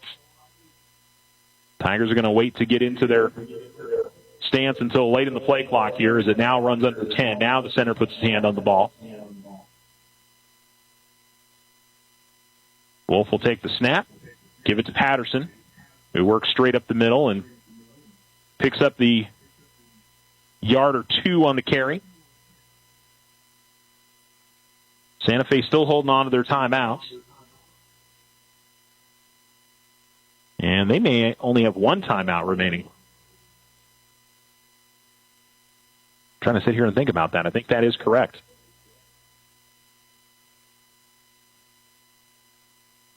They got to have this stop here. See if the Tigers dial up something different here on 3rd and about 5. Like maybe a bootleg that gets the quarterback outside the pocket a little bit. No, just going to hand it off straight up the middle. Tigers just wanted to get the clock running, and they'll punt it away. So 1:45 to go in the game, and Coach Sisko is going to rely on his defense. And I got to be honest, with the way they played in the second half, I don't mind that call at all. So timeout on the field, and I think there's a little part of it as well. You don't have a lot of experience at quarterback if you're Alamo, and maybe you're afraid of, a fumble. You're afraid of, something, an interception or something. So just take the time off the clock, force Santa Fe to use their final timeout, and then play defense. And hopefully you get a good punt. Looks like it's going to be Yadiel Tirado Rivera to punt it for Alamogordo. We haven't seen him punt tonight. He is a heck of an athlete for sure. Was a very good track and field athlete back in the spring. And he's had a good game tonight. Both on defense and offense. Santa Fe will send one man back deep. Special teams has been okay for the Tigers. We haven't seen punt coverage yet, so an ugly kick would be something kind of line drivey. Oh, Santa Fe jumped off.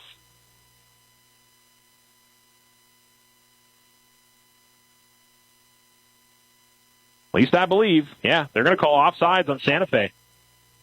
It's not enough for a first down, I believe, but I think it maybe changes the decision here if you're Alamogordo.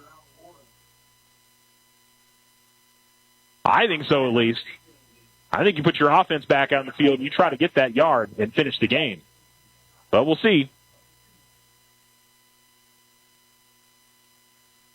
Oh, it's a first down. Yes, it is. It's a first down.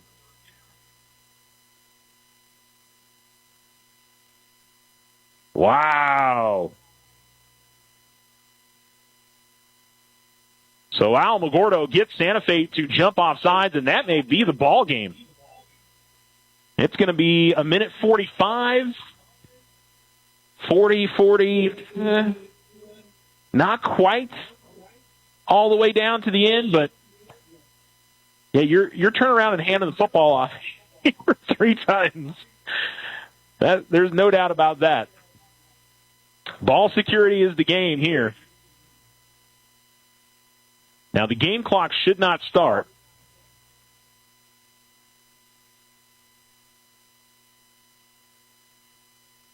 And it does not. Here's a handoff. And the near side of the 50. And it's going to be another first down for Alamogordo. Hold on to that football.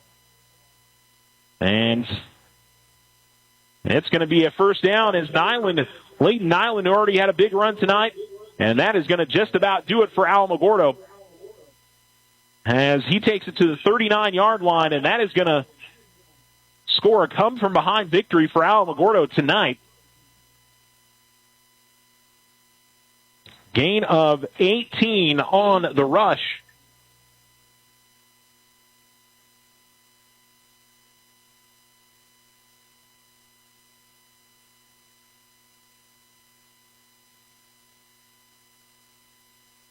And the Tigers will get to go into victory formation.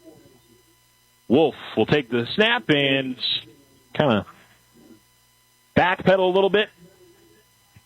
And should be able to take one more snap. And Alamogordo 41-33 is going to win this ball game tonight. What a comeback. They were down 33-21 about 15 seconds into the second half after giving up a 90-yard kickoff return touchdown. That was after Santa Fe had closed out the half with 20 consecutive points. It became 27 consecutive. There's the snap. That should be all she wrote. Alamogordo rallies as they score 20 unanswered points and come away with the victory tonight at home over the Santa Fe Demons, and will go to 1-0 on the 2026 season. We will wrap it up on Tiger football postgame here on News Talk and Sports, KINN, 1270 AM, 106.3 FM. Thanks so much for tuning in. We'll be right back. Tigers are winners, 41-33. Alamogordo, stop what you're doing. Everyone, listen up. The summer sales event is still on at Alamo Ford, and the deals are even hotter. Tell me everything. Get 2.9% APR for up to 84 months on select vehicles, plus no payments for 90 days. Want America's #1 selling truck? Get 0% APR for up to 36 months, plus 90 days with no payments on a new F-150. And get this, up to $9,000 in total savings on select brand new 2026 models. That's right, big savings, low rates, and no payments for 90 days. But don't wait. These summer deals won't last. So get to Alamo Ford, 1500 South White Sands Boulevard in Alamogordo. No markups, no gimmicks, just big-time summer savings. Get there and get your new Ford today at Alamo Ford. It's that easy. Golf course. A huge thank you to our Cosmic Coal sponsors, Future Real Estate, Precision Group, Core Telecom Systems, Power and Tel, Outlaw Engineering, Southwest Heritage Bank, Trisha Roberts Farmer Insurance, Otero County Electric Cooperative, United Tel Supply, J&K General Services, Mad Jack's Mountaintop Barbecue, Cloudcroft Brewing Company, and Borky's Heating and Cooling. To every business supporting Fabby's UFO, thank you for investing in our community, supporting local students, and helping them reach for the stars. Fabby's UFO, where community, fun, and a great cause come together. At New Mexico Gas Company, our priority is your safety. That's why we add a rotten egg smell to natural gas to help alert you of the presence of natural gas. So if you ever notice a rotten egg smell, it might be a natural gas leak. We recommend that you leave the area immediately. And from a safe distance, call New Mexico Gas Company at 1-888-NM-GAS-CO or 911. We're New Mexico Gas Company, and our priority is keeping you safe. That's why we're here. Learn more at nmgco.com. Next, Louis. Don't forget there's one. Tiger football, the winner tonight here on News Talk and Sports, KINN 1270, 106.3, and 41-33 your final as the Tigers get the victory over the Santa Fe Demons. Big second half for Alamogordo. They found themselves down by double digits, but were able to rally. Let's give you a recap. Nathaniel Sarasaris opened up the scoring with a 41-yard touchdown run. And Gabe Russell, who knocked in a bunch of extra points tonight, knocked in that one. It was 7-0 Alamogordo, 9:30 to go in the first quarter. Rudy Wolf with a 16-yard touchdown pass to Tristan Bowman made it 14-0 Alamogordo. Santa Fe would get on the scoreboard. Manuel Pena with a 17-yard touchdown pass to Tristan Ramirez. Their two-point try was no good, and it was 14-6. And then the Tigers would score in the early portions of the second quarter as Nathaniel Sarasaris put in a 1-yard touchdown run. That made it 21-6. And then Santa Fe went on a run. Francisco Chavez, a 47-yard touchdown run, made it 21-13, 7:33 to go in the second quarter. John Henry Clement with a 1-yard touchdown run. They did not convert on the two-point try. It was 21-19 with 4:58 to go in the second. And then a 76-yard touchdown pass on a 3rd and long from Pena to Ramirez. And that made it 26-21 Santa Fe. That would be our halftime score. Then the opening kickoff of the second half goes 90 yards as Jesus Navarrete returns it. It's 33-21, and it looks like Alamogordo's in trouble. Tigers take a nice drive down the field, and with 7:04 to go in the third, Rudy Wolf runs it in, and Russell makes the extra point. It's 33-28. The Tigers would get the ball back after getting a stop on 4th down inside their own territory. Go the length of the field, 1:48 to go in the third. Jaden Valdez would run it in from 1 yard out. It was 34-33. And then on the ensuing drive, Tristan Bowman, which ended up being I guess it wasn't the game-winning play. The Valdez touchdown was, but the Bowman interception gave Alamogordo an 8-point lead. And it's 41-33, 49 seconds to go in the third. We had no scoring in that fourth quarter. And the defense for the Tigers, which had a tough first half, in the second half, pitched a shutout. The special teams gave up the touchdown. The defense did not allow any points in that second half. Credit to that group for stepping up and making some big plays. A little bit of concern if you're Alamogordo with both Bryson Bloom and Nathaniel Sarasaris out for most of the second half. Nathaniel is on crutches right now. Bryson is in street clothes, so you're concerned. But you know what? It's why it's a team, and there are a lot of other guys that stepped up, and, these are going to be guys that are going to get an opportunity to step up maybe in the coming weeks if those guys have significant injuries. So we'll see how that goes. It's unfortunate, but, that's why you've got 40, 50, 60 guys a part of this varsity team and a lot of guys that are going to be chomping at the bit to get the opportunity. So we hope that those injuries aren't too serious and that they'll be back soon, but we'll see who's able to step up. So the Tigers on the road the next 2 weeks. We'll be there. We'll be in Clovis next Friday for Alamogordo, taking on the Wildcats. And then the following Saturday, Alamogordo's in Las Cruces taking on Oregon Mountain. So a couple of 6A matchups over the next couple of weeks here on News Talk KINN, News Talk and Sports KINN, 1270, 106.3. So that'll do it for our broadcast tonight. We certainly appreciate you tuning in this evening. Want to give a shout out to Joe and Julianne back in the Bird Broadcasting Studios. They've been with us all night, helping out, making sure people can hear my voice, which is always for a DJ or a sports guy. If people can't hear your voice, then you're a little, it concerns you. So big shout out to them. Certainly appreciate them helping me out this evening and making sure tonight's broadcast went off smoothly. And congratulations to the Alamogordo Tigers and a come-from-behind victory as they beat Santa Fe 41-33. Shout out to Otero Federal Credit Union, in part sponsoring tonight's broadcast. We appreciate them, and we appreciate you for tuning in.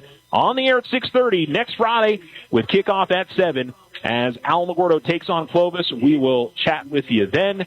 And for all of us at Bird Broadcasting and KINN, thanks so much for tuning in. Your final score, one more time, Alamogordo 41 and Santa Fe 33. Have a great rest of your Friday night.